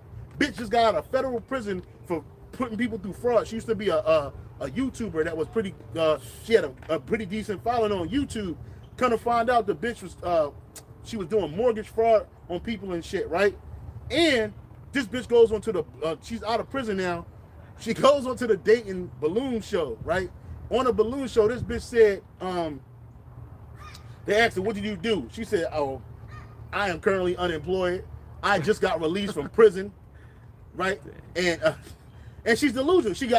All she had on was a tight dress. Got the fat ass. She got the makeup on. She got her hair done all up. But the bitch ain't got no job. But she's standing in line for the balloon test. She should be standing in the employment line, any employment line, because she's a felon. For real. You just got out of prison, bitch. Then the nigga, she popped the balloon on this one dude. They're like, so why did you pop the balloon on him? Because he looks like a felon, and we don't go together. We don't match. He's a child of God, and this bitch said she said that Christ made her new now. Christ, Jesus. I'm gonna do the video on it. That shows you how delusional and how hypocritical these bitches are. Because really, she just looking for a come up, and the dude didn't look like a dude that was gonna take them bullshit from her. He wasn't going to excuse her prison pass, right? He was gonna get the ass and pass, and she knew that. And he may not even be a felon. But she is. She is, yeah. She's a felon. She can never get a good job again. Ever. She's just on YouTube all day in the camera talking shit, saying how she apologized for her former feminist thoughts and her mindset and her views. Oh, black men don't deserve that. I was wrong for that. Now you wrong. Now you repentive now all of a sudden, bitch. Because you ain't got no job. And ain't no real man gonna house you, bitch. And you got kids. And you a fucking felon. Let's talk about that. You didn't catch a felony for a gun charge. Bitch, you did fraud. You can never handle nobody's money ever again. Ever. You can't even be in a situation where money is involved. So now you can't earn it. So you stuck, bitch. You better go sell that ass. That's the only job you're gonna do. Wait till you see this video, bro. You're gonna be like, what the fuck? How can she? And then she's delusional. She has demands. She has demands. When her price is so fucking low, she don't even have a fucking price, bro. Her price is she's in a free bin. Damn. I wouldn't say she was like a half off. She's not even half off, bro. They just giving her away. She's a McDonald's toy. She just come with the bullshit. For real. But see, like I told you, everything is transactional.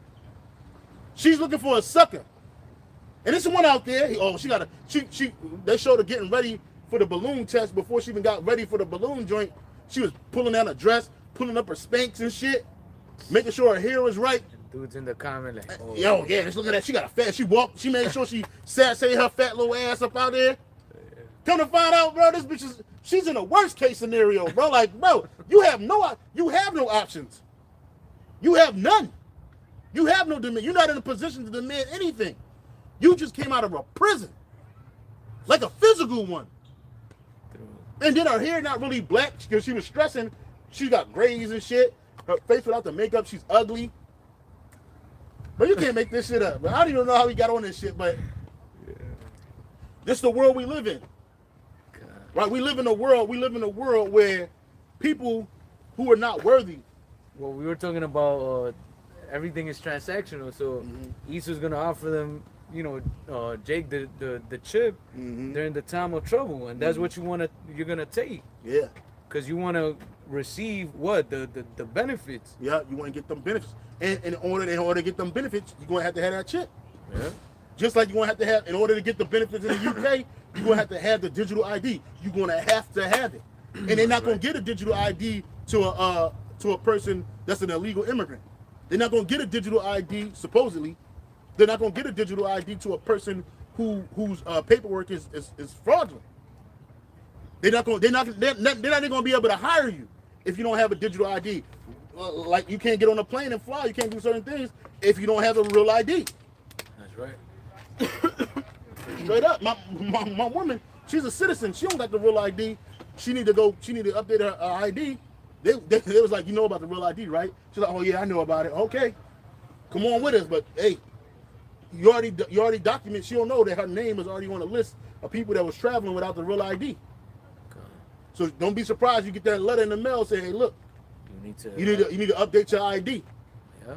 You're a U.S. citizen, update your ID, because if you don't, you're not going to be able to travel. Right. And they make it cumbersome for people who don't have a real ID to travel. She was lucky, but it wasn't no lines. Yep. Yeah. That's the thing, man. You Jakes, you think it's going to be, well, maybe not right now, but in those days, you think that the solution is gonna be the carnal one, which is like, oh shit, Esau's offering a salvation. Yep. If we take this chip, we're gonna be able to survive, man. We're gonna be able to eat. We're gonna be taken to a facility and be taken care of and shit. Cat don't want to fuck with you, bitch. Hey, fucking Edomites, they love to talk. Do that happen to you, bro, when you're out with Zeus, man? Oh yeah, that shit happened to me all day today, bro. Edomites, who I'm like, oh, nice little guy. Oh, you want to grab your I want to touch him. You bite your fucking hand off. Hey, you reach. I ain't tell you to do that. Zeus is a beautiful dog. He's a baby, man. A big baby. Just like Parker, man. She's a big baby, bro. Big baby. Big baby, man. But yeah, man, you're gonna want those benefits, and that in your mind is gonna be the solution. well, I'm gonna take this chip, and I'm gonna be able to take care, you know, to survive, pretty much. I should have brought it out. Quick precept in the book of St. Matthew 10 and 38, it says, and he that taketh not his cross and followeth after me is not worthy of me. Mm-hmm. He that findeth his life shall lose it, mm-hmm. and he that loseth his life for my sake shall find it. And you find your life in this world, you won't end up losing it, because this world is about to be destroyed. That's right. All the things that you work so hard for is about to be burnt the fuck up. So you really didn't find your life. You really just you about to lose it. But you find your life. You give up this world, the world for Yahweh Bashim Yahweh Shai. You really found your life. You found everlasting life. That's right. You got it, bro. And that's the path that we're following after. We're trying to see the righteous path, man, and walk in it all the way to the end. That's why the scriptures say, he that endureth to the end, endure what? The trials, the tribulations, the same shall be saved, man. You, Jakes, you don't want to endure trials and tribulations. You want to live a life in luxury and in pleasures, man. You want to boast, you want to live a boastful life, and you're not, that shit ain't, that's not it, man. That's not the way, bro. And you think that you're finding your life here, I'm gonna focus on getting this money. I'm gonna focus on whatever it is that you Jakes are, into, this football or basketball or music or whatever. Yeah, folly. Jake, your life is full of folly. Everybody, look, everybody made sure they turned the TV on the day to go watch the Eagles play. Right, a fucking entertainment. That's all. It's all entertainment, bread and circuses. Right. Just last week, everybody was calling Captain Kirk Jesus Christ. Right. Everybody you were just venerating this fucking vile person. Now you ain't even anybody talking about Captain Kirk right now. Right. That ship is sell. Everything is microwaved in this society. From emotions to situations to understanding, knowledge is microwavable now. Right, you niggas get it. You niggas don't even get 3 minutes on a microwave joint now. You get 60 seconds, nigga. The fucking food's still cold in the middle and shit. You still eating that? That's super microwave, man. Right, and then it just passes, and then you bite back to some other shit. Right, but that's just you're gonna end up being destroyed because we're warning you. We're bringing you the warning from Yahweh Bashim Yahweh Shai. These ain't our words, bro. We're just breaking it down so you can understand it in ways that's easily to understand. But these are the words of Yahweh Bashim Yahweh Shai, bro. We ain't coming up here just out of our own minds like them niggas in them churches. God came to me the other night and told me, well, like the nigga that talked about the rapture. He talked about the rapture, and he was just talking out of his heart. Yahweh Shai never came to this nigga. Not even white Jesus came to this nigga. He lied. And then he doubled down on the lie. He said, I'm not going to say sorry that I was wrong. But you let all these people, there's really people out here that were so stupid that gave up everything, probably committed suicide, thinking that on the 23rd it was going to be saved. Here it is, the 28th, which I got to fix edit the date on this. It says the 18th. It should be the 28th. But, yeah. We here 4 days later, you niggas still here. And you probably still have some people following after him. That's how simple. Stupid and simple people. I forgive the lie that you told me. It's okay. I know that you meant good. He ain't the first person that did that shit either. It was an Edomite that was doing that shit like every year. Every year it didn't come. Oh, it's next year. Then he lied and said, I didn't say it was going to be a physical rapture. It was going to be a spiritual rapture. What? Wait a minute. Damn. So this dude ain't the first. There's been many false prophets. The scripture said that. Yahweh Shai said there's going to be many false prophets in that day. Right? We're in the time of the false prophets, bro. You see them out there. Or you don't see them out there. You just hear them or watch them on TV. God. Watch them on the screen. These niggas ain't even outside doing the work. They in a building somewhere, sitting down talking to two dumbass black bitches. That's what the nigga Pastor Joshua was doing. He was sitting there talking to some simple ass black bitches, man. And they did a couple of shows with this nigga. And every time he said something, none of the shit came true. But, oh, yes, you're right. You're right. It's all about content, man. Most of these people that's doing shit, they call them, everybody's a content creator now. All these bitches, any woman you see online, I'm a content creator. What kind of content? She never goes into it. Right? She's selling pussy. Selling pussy, man. That's what you doing. You on the internet selling cat. And I ain't talking about no feline. You selling cat and back and booby pictures and feet pictures. You selling content. That's the content you make. X-rated. Why don't you just say what it is? X-rated content. But you think you sound professional by calling yourself a content creator, even though people that's not selling sex online, like the nigga Kai Snot or whatever his name is, Kai Snot, that little nigga, that little snot nigga, right? The content he's selling is nothing. It's stupid. He sit on there and party with his friends, yelling and screaming into the screen and shit, spitting on the fucking screen and shit, and you niggas subscribing to this nigga to get him to 1 million views, 1 million subscribers on Twitch. He ain't doing nothing. Right? He showed a couple niggas how to do the same shit he do. Ain't nothing really come from that shit. He just enriched himself. For real, man. And he's a young, simple-ass minded 20-something-year-old kid. No, fuck that. He's a 20-something-year-old man. He's a man. Acting like a kid. Acting like a child. Acting like a kid. Acting like a child. Right? Trying to make himself sound, he's having a conversation with Kirk Franklin, trying to make himself sound all noble. Yeah, I turned down a $60 million deal because I didn't think it was right. Jesus Christ wasn't in it, so I didn't want to do it. Well, who the fuck is Jesus Christ? I was watching this movie called with Tom Cruise called. You ever seen it? It's called what's it called? American something. He basically played this nigga. What is this shit called? American Dream. I was just watching this shit last night with Tom Cruise in it. It didn't do that good in theaters, but anyway, Tom Cruise, he played in a movie American Made? Yeah, American Made. American Made, right? So he's so stupid, right? He's so dumb. He was smuggling Cuban cigars in the 70s. In the early 70s, he's working for a company called TWA, Trans World America or something, and Trans World Airlines, right? Something like that, TWA.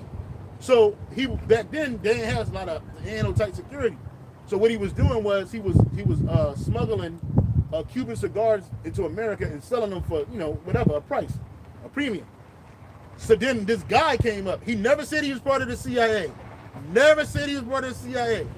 This nigga, Tom Cruise character, Barry Seal, he said, you with the CIA, aren't you? And he just like, the guy just added to it like, I am, I may be, I may not be. You said it, not me. He gave him a fake name called Schaefer. He could have been working for any clandestine organization with the government. Anyway, he would end up working with the Contras, right? The Contra, he was working for an organization. It's not the CIA. No one ever said it was the CIA. Could have been an NSA, DEA, anybody. It was not the CIA though. So he thought it was the CIA. So they gave him a shell company, called it the ICA, CIA backwards, right? It was like some aviation. He's like, what this? Nobody understood what it meant. So long story short, he kept calling this dude Schaefer. And just like people call Jesus Christ, like who the fuck is Jesus Christ? The shit fell. The Contras didn't do good. A lot of them niggas skate, whatever. Long story short, the guy that played Schaefer, he was like, he came, he's like, man, it's over, man. He said, these guys don't want to fight. They don't want to go to war. They don't want to fight each other. So it's over, man. He said, so what now? He said, we'll call you. He said, hey, Schaefer, what do you mean you'll call me? And dude turned around and said, who the fuck is Schaefer? Like, he never said that was his name. He never gave him no credentials or nothing. You thought you worked for the CIA. You were not working for the CIA. He probably was, but it was a shell company. So then he gets locked up because he was fucking up. He was selling dope for the, he was transporting dope, smuggling cocaine into America and guns for America, for the Contra scandal. But he was giving the guns to the Colombians. He wasn't giving it to the Contras in Nicaragua. He was giving it to fucking, the Colombian dude. And they let him do it for a while because it was like, it didn't matter. The guns are still in South America, right? And then the Contras got on the same type of shit. They was like, look, we don't want to fight. We just want the money. That's all we want to do. We want to get rich. So they put the Colombians in. The Colombians came in and shit, and the shit all fell. It just went up in smoke. So this nigga really thought he worked for the fucking CIA. And then he gets locked up by 3 different agencies: the FBI, the CIA, the DEA, the FBI, and another alphabet organization, and then the state police. And DEA, the FBI, the FBI, state police, and somebody else. They all wanted his ass. He had all this shit, right? So they was like, look, I'm gonna walk out of here. Tom Cruise said, I'm gonna walk out of here. It ain't nothing y'all can do nothing about it. And so then he walks out. He actually walked out. Schaefer wasn't there, nobody was there. So some dudes in suits was outside, waiting for his ass. And they put him in a car. And they drove his ass to the White House. They flew him to the White House, DC, drove him to the White House in DC. And then nigga, he got out the car. He said, did Schaefer send you? And the guy said, who the fuck is Schaefer? You know what I'm saying? Who the fuck is Schaefer? Nobody knows who Schaefer is. The point of the matter is the same thing with Jesus Christ. Who the fuck is Jesus Christ? We don't know him. That's right. No, even the demons don't know who that is. God. Well, I was thinking about that. Bring it up. It's in Acts says, chapter 17. I think it's Acts chapter 17. The sons of Sceva, man. Paul we know. Yeah, just type in Paul we know.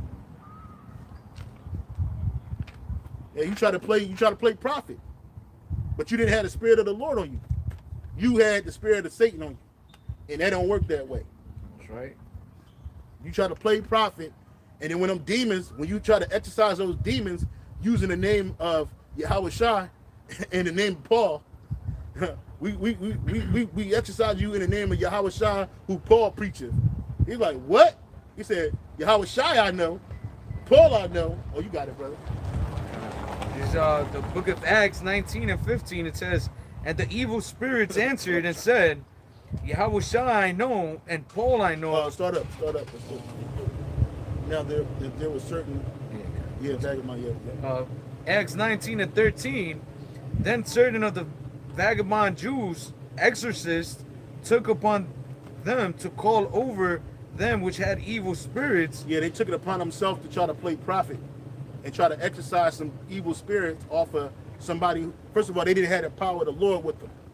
That's the first thing, right? They just saw Paul in preaching Yahawashi and exercising demons off of people, so they thought, oh, we could do the same thing too. And you got a lot of people out there that's doing that today. They see the apostles, the bishop elders, and the brothers on down, the true prophets of the Yahawashi speaking his word, and they think that they could do it too.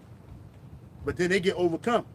Like that one dude that got grabbed up out of the car. You remember that video? He didn't want to get out of the car with his woman. He was like, Bahashem Yahawashi, what he said? Bahashem Hamashiach Yahawashi, right? He said that, and them demons, they're like, nigga, we don't know you. We know Yahawashi, but we don't know you, nigga. They grabbed that nigga. The demons jumped on the cops. He broke the glass and dragged that nigga out of the window, scraping him all the fuck up. His fringes getting caught on the windowsill and shit. You know what I'm saying? And it didn't work. He wasn't delivered because he wasn't one of the Lords. That's right, man. Because the men of the Lord wouldn't have acted that way. First of all, we're not going to be walking around with our fringes on T-shirts, and we're not going to be arguing with the police officers, man. We're going to be using wisdom of Yahawashi in any situation that comes up like that. You got it, bro. Acts 19 and 13. Then certain of the vagabond Jews, exorcists, took upon them to call over them which had evil spirits the name of the Lord Yahawashi, saying, we adjure you by Yahawashi whom Paul preacheth. And there were 7 sons of one Sceva, a Jew, a chief of the priests, which did so. And the evil spirits answered and said, Yahawashi I know, and Paul I know, but who are ye? Who the fuck are you? Who the fuck is you? Just like that. Who the fuck is Schaefer? We don't know you. Go ahead. And the man in whom the evil spirit was leaped on them and overcame them and prevailed against them, so that they fled out of the house naked and wounded. Yeah. So they stripped the clothes off. He beat the clothes off their ass, man, and beat them up. They were fucked up. They probably had knots and bruises on them, probably broken arms and shit. Read it in the NLT. In the NLT it says, then the man with the evil spirits leaped on them, overpowered them, and attacked them with such violence that they fled from the house naked and battered. Yeah, he beat the shit out them, man. The demons that was on him empowered this nigga, and he beat the shit out these niggas because they weren't men of the Lord. That's That's right. And they were trying to use Yahweh Bashim Yahushai's name, even Paul's name, to exercise it. So that told you, that let you know that the angels know who we are, bro. They know our names, bro. Lord willing, we'll be part of the elect. Cause see, we ain't out here playing prophet, bro. We risking everything for Yahweh Bashim Yahushai, bro. This is not a game for us, right? This is not a money-making scheme for us. This is not a merchandise thing like the niggas in Genesis that used to be part of Sakari. It's all about money with these niggas. IUIC, Sakari, it's all about money with them niggas. And when they got exposed, when the jig was up, they had to go flip into something else. Some of them niggas tried to escape early because they knew what was coming. They knew Al-Azhar was about to get exposed, and they probably exposed within the group. They exposed each other within a group, and they just separated. But they didn't tell nobody what happened. See, that's another wicked ass nigga. Hey, tell them what the fuck happened. Oh no, we just it was a mutual thing. It wasn't mutual, nigga. Your leader, your so-called leader, got exposed, and then the Lord had his woman expose him even more. Then he had this nut ass nigga go on No Jumper, had Edomites and Whack 100 expose this nigga. Two faggots expose another faggot. If Satan be divided against Satan, how can they stand? That's right. Yeah, that nigga Whack 100's gay too. He was on he take buck ass naked. He let his woman take naked pictures of him and put it on the internet, bro, with his ass all the way out. But he's a gangbanger. I'm supposed to be scared of a nigga like this? Get the fuck out of here, bro. Then you got Adam from No Jumper. He's a known sodomite. Right? He's a known sodomite and adulterer. Right? He fucked men and women and let men fuck his wife. So you know he's a demon. And then this nigga he's out in the street trying to lobby for a post. He trying to lobby for the post on a No Jumper joint. Then he gonna try to turn around and try to act like he Mr. Get Bad, talking his Hoover shit. Fuck out of here, bro. Any nigga that rock with you is a nigga that's in the world. And they gonna lose, nigga, because you played prophet. That's right. Again, we ain't, from the apostles to the bishop elders to all the sincere brothers in Great Millstone, none of us are playing prophet, bro. This is dead serious. We done lost a lot. We done sacrificed a lot, and we still do, even as we speak, bro. Risking, not like Elder Malcolm would say, man, risking their lives to do so, to preach this word. That's right. And not only ours, but even our own family. See?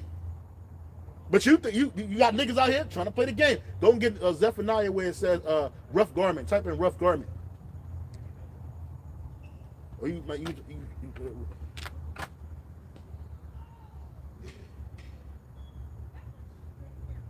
it's Zechariah 13:4. Zechariah 13 and verse 4, it says, "And it shall come to pass in that day that the prophets shall be ashamed every one of his vision, when he hath prophesied, neither shall they wear rough garments to deceive." Yeah, neither shall they wear. You got a lot of guys wearing garments to deceive people. They're acting like they're prophets. They're claiming it. Shit. Slacking. Deceive people. They're acting like they're prophets. They're claiming that they're prophets. But in reality, they're not. They're not sent by the Most High. They set themselves up.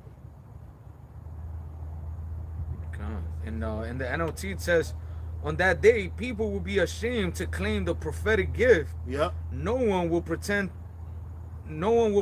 to be a prophet by wearing prophet's clothes." Yeah, yeah. And that day, what a day is that? A day of persecution, the day of trouble. Right? And that day, ain't nobody gonna be trying to play wear the prophet's garments and claim to be prophets.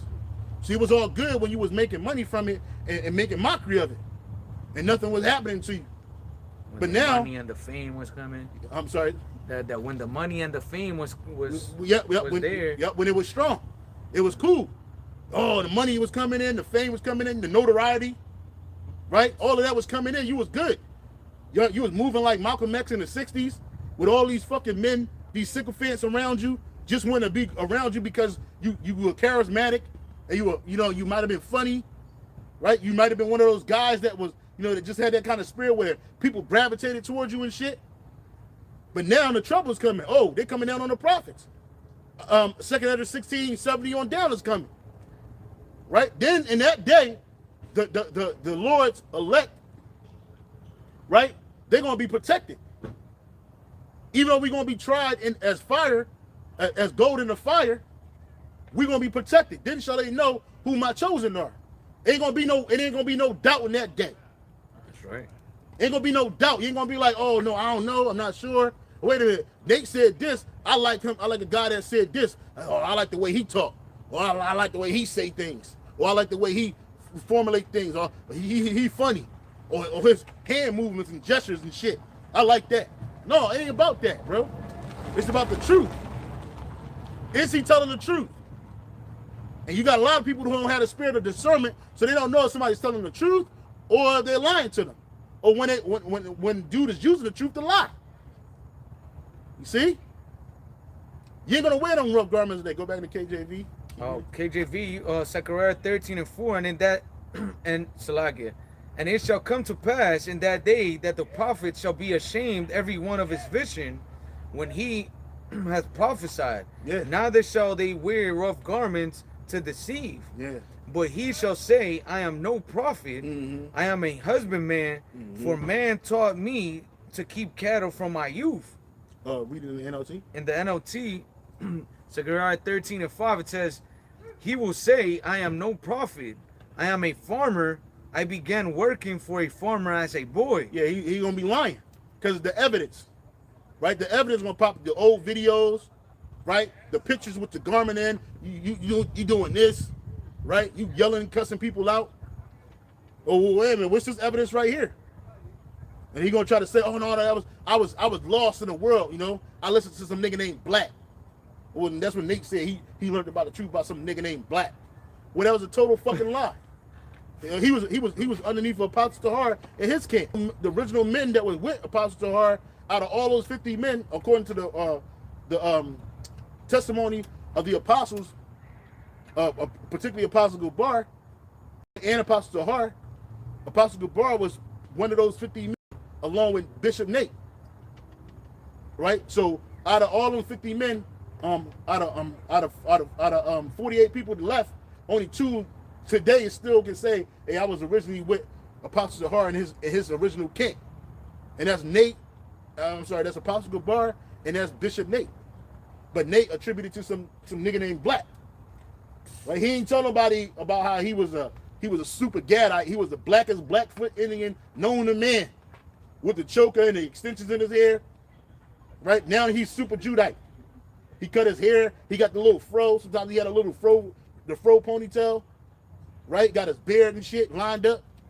Now he's a super Judite. He the only nigga in Israel that can switch tribes while still alive. You know what I'm saying? While still in his, you know what I'm saying? He's switching tribes and shit. Right? He ain't a camp jumper. He's a tribe jumper. You know what I'm saying? This nigga. But niggas like him because what? He's charismatic. He's not really that charismatic to me.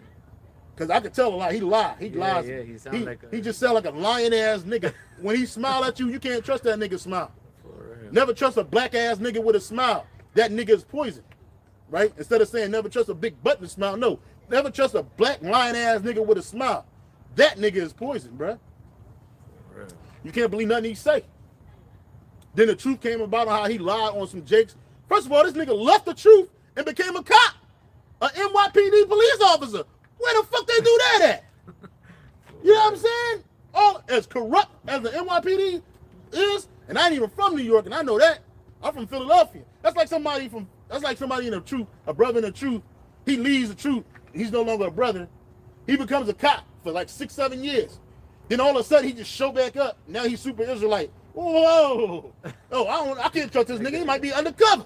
Join the CIA. Yeah, him and Barry Sills are together. You with the CIA, aren't you? You know what I'm saying? Him and that nigga. Who the fuck? One time he gonna lead the truth. You're like, hey, but Bishop Nate told me this. Who the fuck is Bishop Nate? Who the fuck is what he said? Who the fuck is Nathaniel Ben Israel? Who the fuck is that? Right? His name is Nathaniel Ray, Detective Ray. Right? They got pictures of this nigga on in a fucking newspaper with the whole outfit on, and he wasn't playing police officer then. He was really a cop. He shaved his beard. This was after he did that sit down with the brother from the HOI, the elder dude, Benyamin. That guy. He became a cop after that. After he did the most glorious breakdown of the name of Yahweh Shem Shai, and he went into the books and all of this stuff. He did an hour and 44-minute and 26-second video back in the day in the early 90s. Then a nigga became a cop.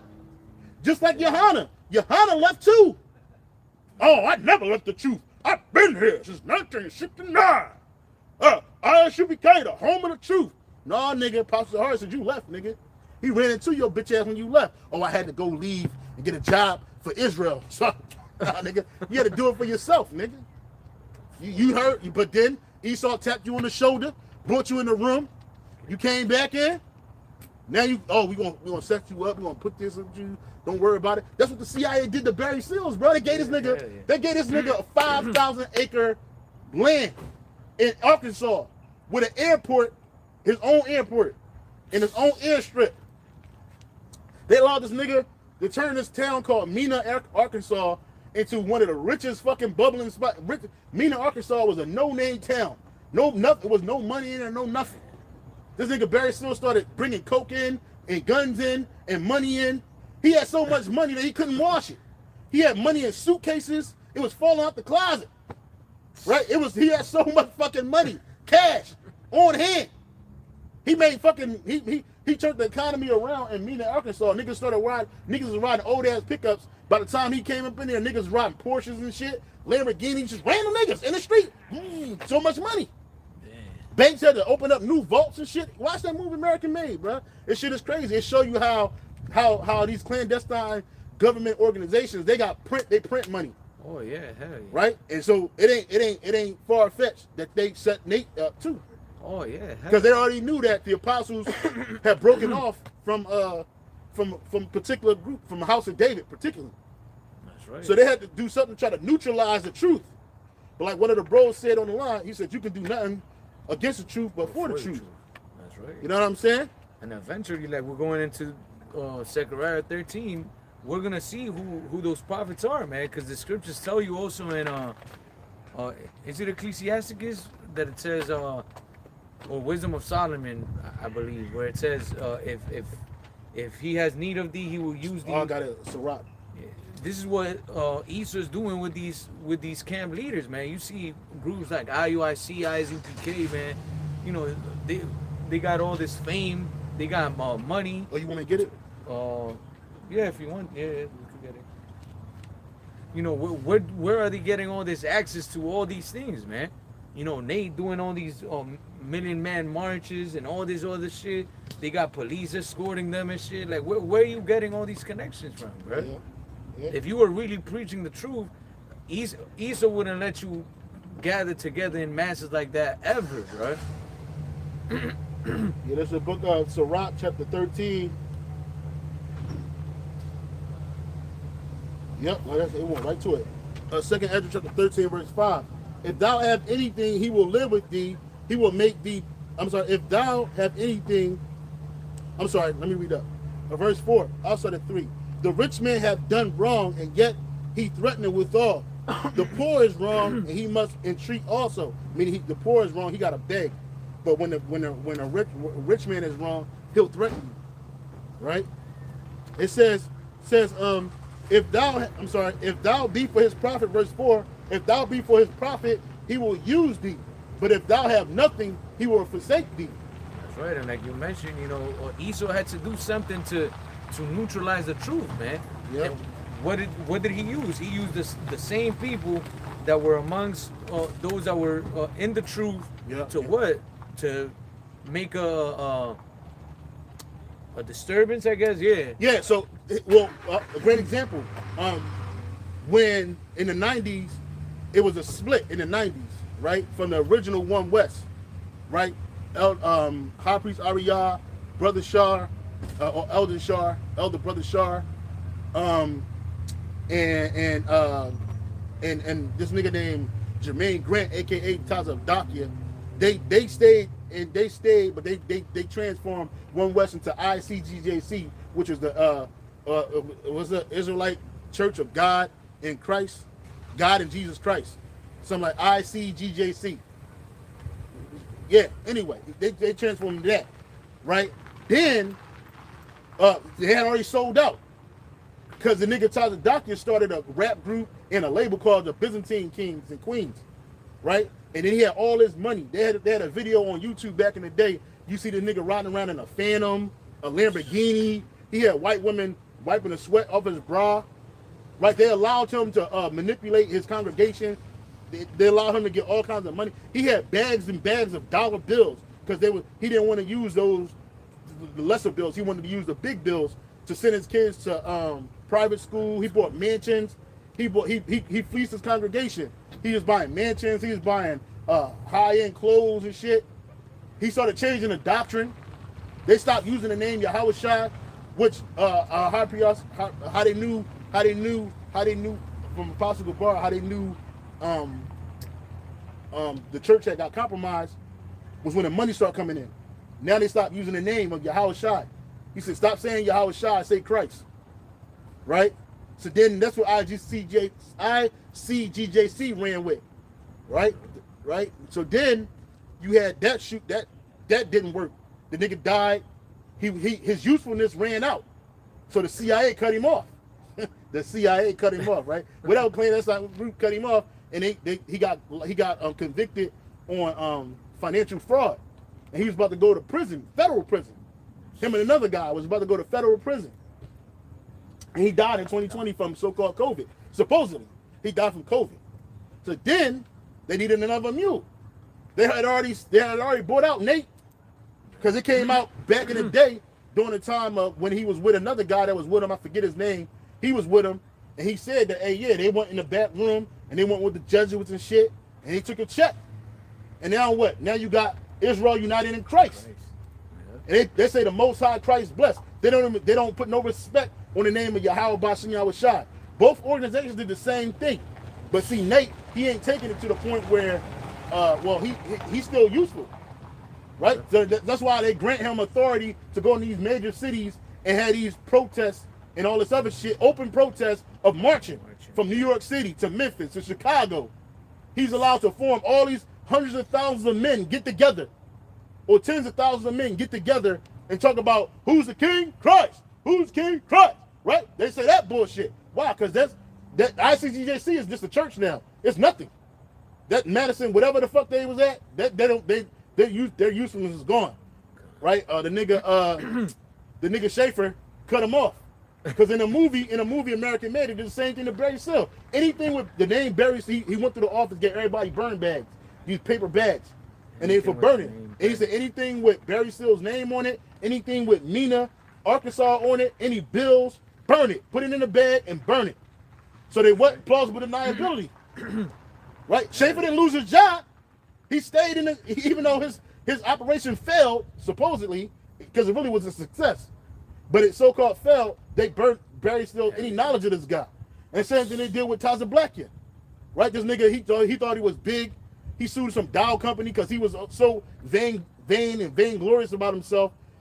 The Dow wasn't black enough. It looked like a white dude. He got mad and sued the company. Then he drew attention. So they said, you know what? This guy, he's done.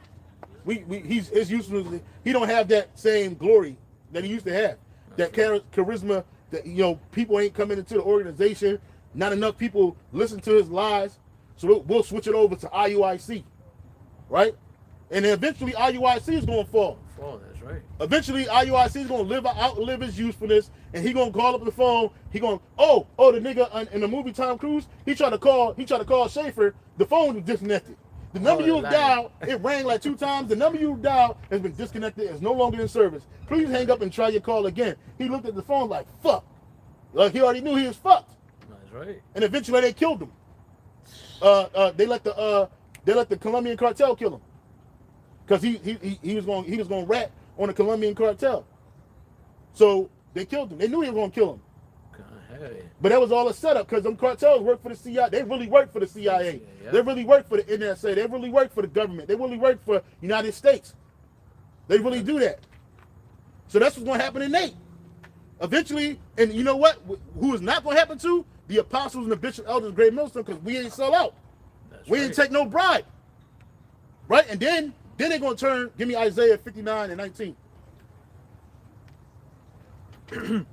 Isaiah 59 and verse 19. It says, so shall they fear the name of the Lord from the west, and his glory from the rising of the sun. When the enemy shall come in like a flood, the spirit of Yahweh by Hashem Yahushai shall lift up a standard against them. And that's that spiritual power. He going to get that to his real men. Starting with the apostles and the bishop elders of Great Millstone and all the sincere brothers that's affiliated with us, man. Lord willing, we part of the elect. We're going to get some of that. Right? But even still, when they come in like a flood, that standard is that standard of protection. What that word standard mean in the Hebrew? It says, you see?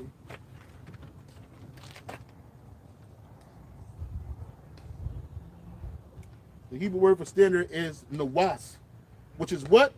To flee, to escape. So he's going to give us a way out to escape. Oh, look, to take flight and depart.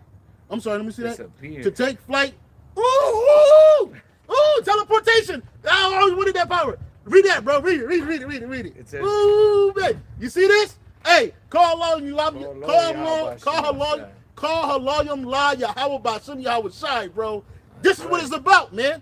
When this man come in with his super soldiers, his guns, his drones, all that other shit, this is what the Lord gonna give us. Go ahead, bro. It says, to take flight, depart. So he gonna give us the power of flight. He gonna give us the power to teleport. He gonna give us the power to disappear. What Yahweh Shai said, these things I do, ye shall do in greater. Yahweh Shai had the power to disappear, bro. That's right. We gonna get that. Read it again. It says to take flight, depart, disappear. What else? Right. To fly, to the attack. To be put. I'm sorry. To be put to flight. I'm sorry. What is that? I'm sorry. Whoa! To fly. So that's spiritual powers, bro. To what? Right.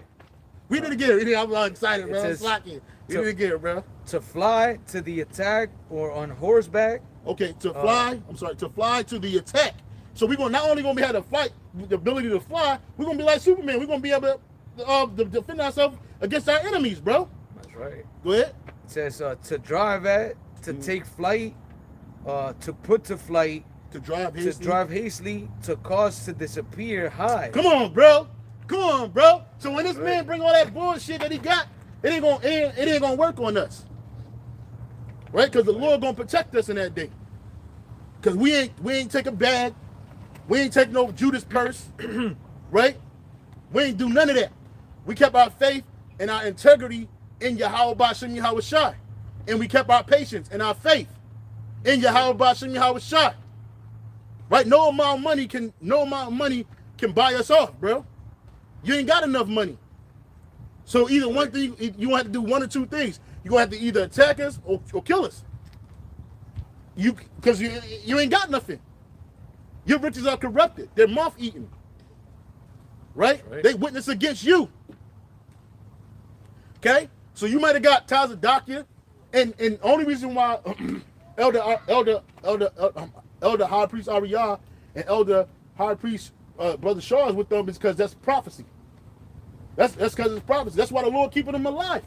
Because he's gonna turn his heart right back to him. He killed Tazadakia 5 years ago. You see how fast that went? He killed this nigga 5 years ago, bro. During the pandemic.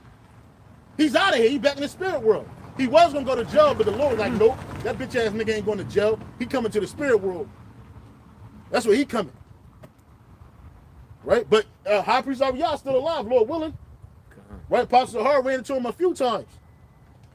Right?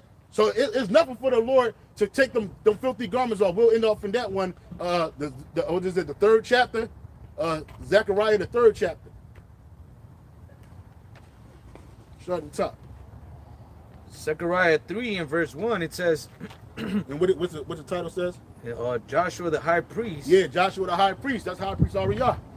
If you can receive it, go ahead. It says, and he showeth me Joshua the high priest standing before the angel of Yahweh by Hashem Yahweh Shai, and Satan standing at his right hand to resist him. And the Lord said unto Satan, the Lord Yahweh Hashem Yahushua rebuke thee, O Satan. That's right. Even the Lord Yahweh Hashem Yahushua that have chosen Jerusalem rebuke thee. Is not this a brand plucked out of the fire? And that's what it said. That verse right there says, Joshua's clothing was filthy. I'm sorry. Read verse 2 in the NLT. Verse 2 in the NLT, Zechariah 3:2, it says, and the Lord said to Satan, I, the Lord, reject your accusation, Satan. That's right. Yes, the Lord who has chosen Jerusalem rebukes you. This man is like a burning stick that has been snatched from the fire. That fire is that judgment, right? That fire is that judgment. He's snatched out of there. He's that brand plucked out, right? You heat it up. He's just being refined. That's all. Go ahead. In the NLT or we'll go back to the KJV. KJV, it says, now Joshua was clothed with filthy garments and stood before the angels.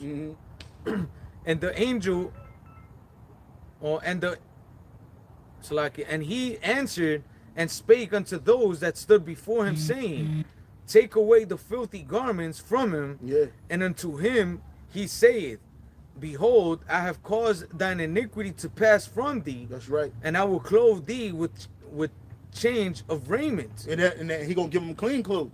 You can end it right there. That's right. Right? So he was with Tazadakia, right?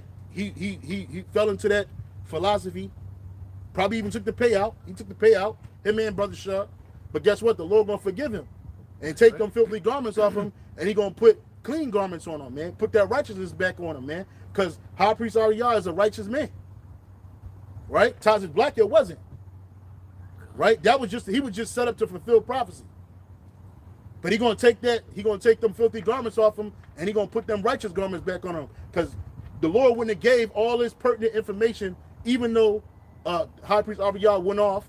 That's why we got Apostle Tahar, Apostle Gabar, Apostle Ricard, Apostle Ramlah with us today, and a Bishop Ellis from Connecticut with us today, because they got the clean garments on. They kept the clean garments, right? So the Lord's gonna give, but even though he went off, High Priest Ariyah went off on certain things, it's okay. The Lord gonna bless him again and clean him up. But that cleaning up wasn't for Taza Blackhead, the nigga that really sold out. He the one that benefit from that selling out. They don't go for Nate. That nigga, that dumbass, sickly looking ass nigga. Right? The Lord gonna kill you, nigga, if you don't repent. That's right. If you do not repent, Yahweh Bashem Shah is gonna destroy you, nigga. And he's gonna definitely bring that purple gang down to the ground. Just like he did the red and white gang, which used to be ICGJC. He's gonna bring you down to the ground. Because both of you and Taza Blackhead got something in common. You guys are super prideful, and it's all about y'all. It's not about Yahweh Bashem Yahweh Shah. You took that away. That's right. Right? It's about you. And you playing prophet, nigga, but you're not a prophet. You ain't got the truth. Okay? And I don't know you personally. This is not an ad hominem attack against Bishop Nate. It's the truth. If you do not repent, Yahweh Bashem Yahweh Shah is going to destroy you. He's already going to take down your organization, because the Most High is not with IUIC. Just like he wasn't with ICGJC. And it's evident that he's with Great Millstone, starting with the apostles and the bishop elders, bro. That's right. And I pray and hope that my integrity stays intact, this brother's integrity stays intact, and we endure to the end, because we need to get out of here. We need to be saved. We need to be saved. We need to be saved, man. You got anything else? Hey, so with that, we're going to give all praise, honor, and glory to Yahweh, Ba'ashem, Yahweh Shai, Ba'ashem, Rakah, Kadash. Want to say and give double honor to the apostles and the bishop elders of Great Millstone. Salutations to the elect. Keep striving. We're almost out of here. Hey, shalom. Shalom. Till next time. Shalom.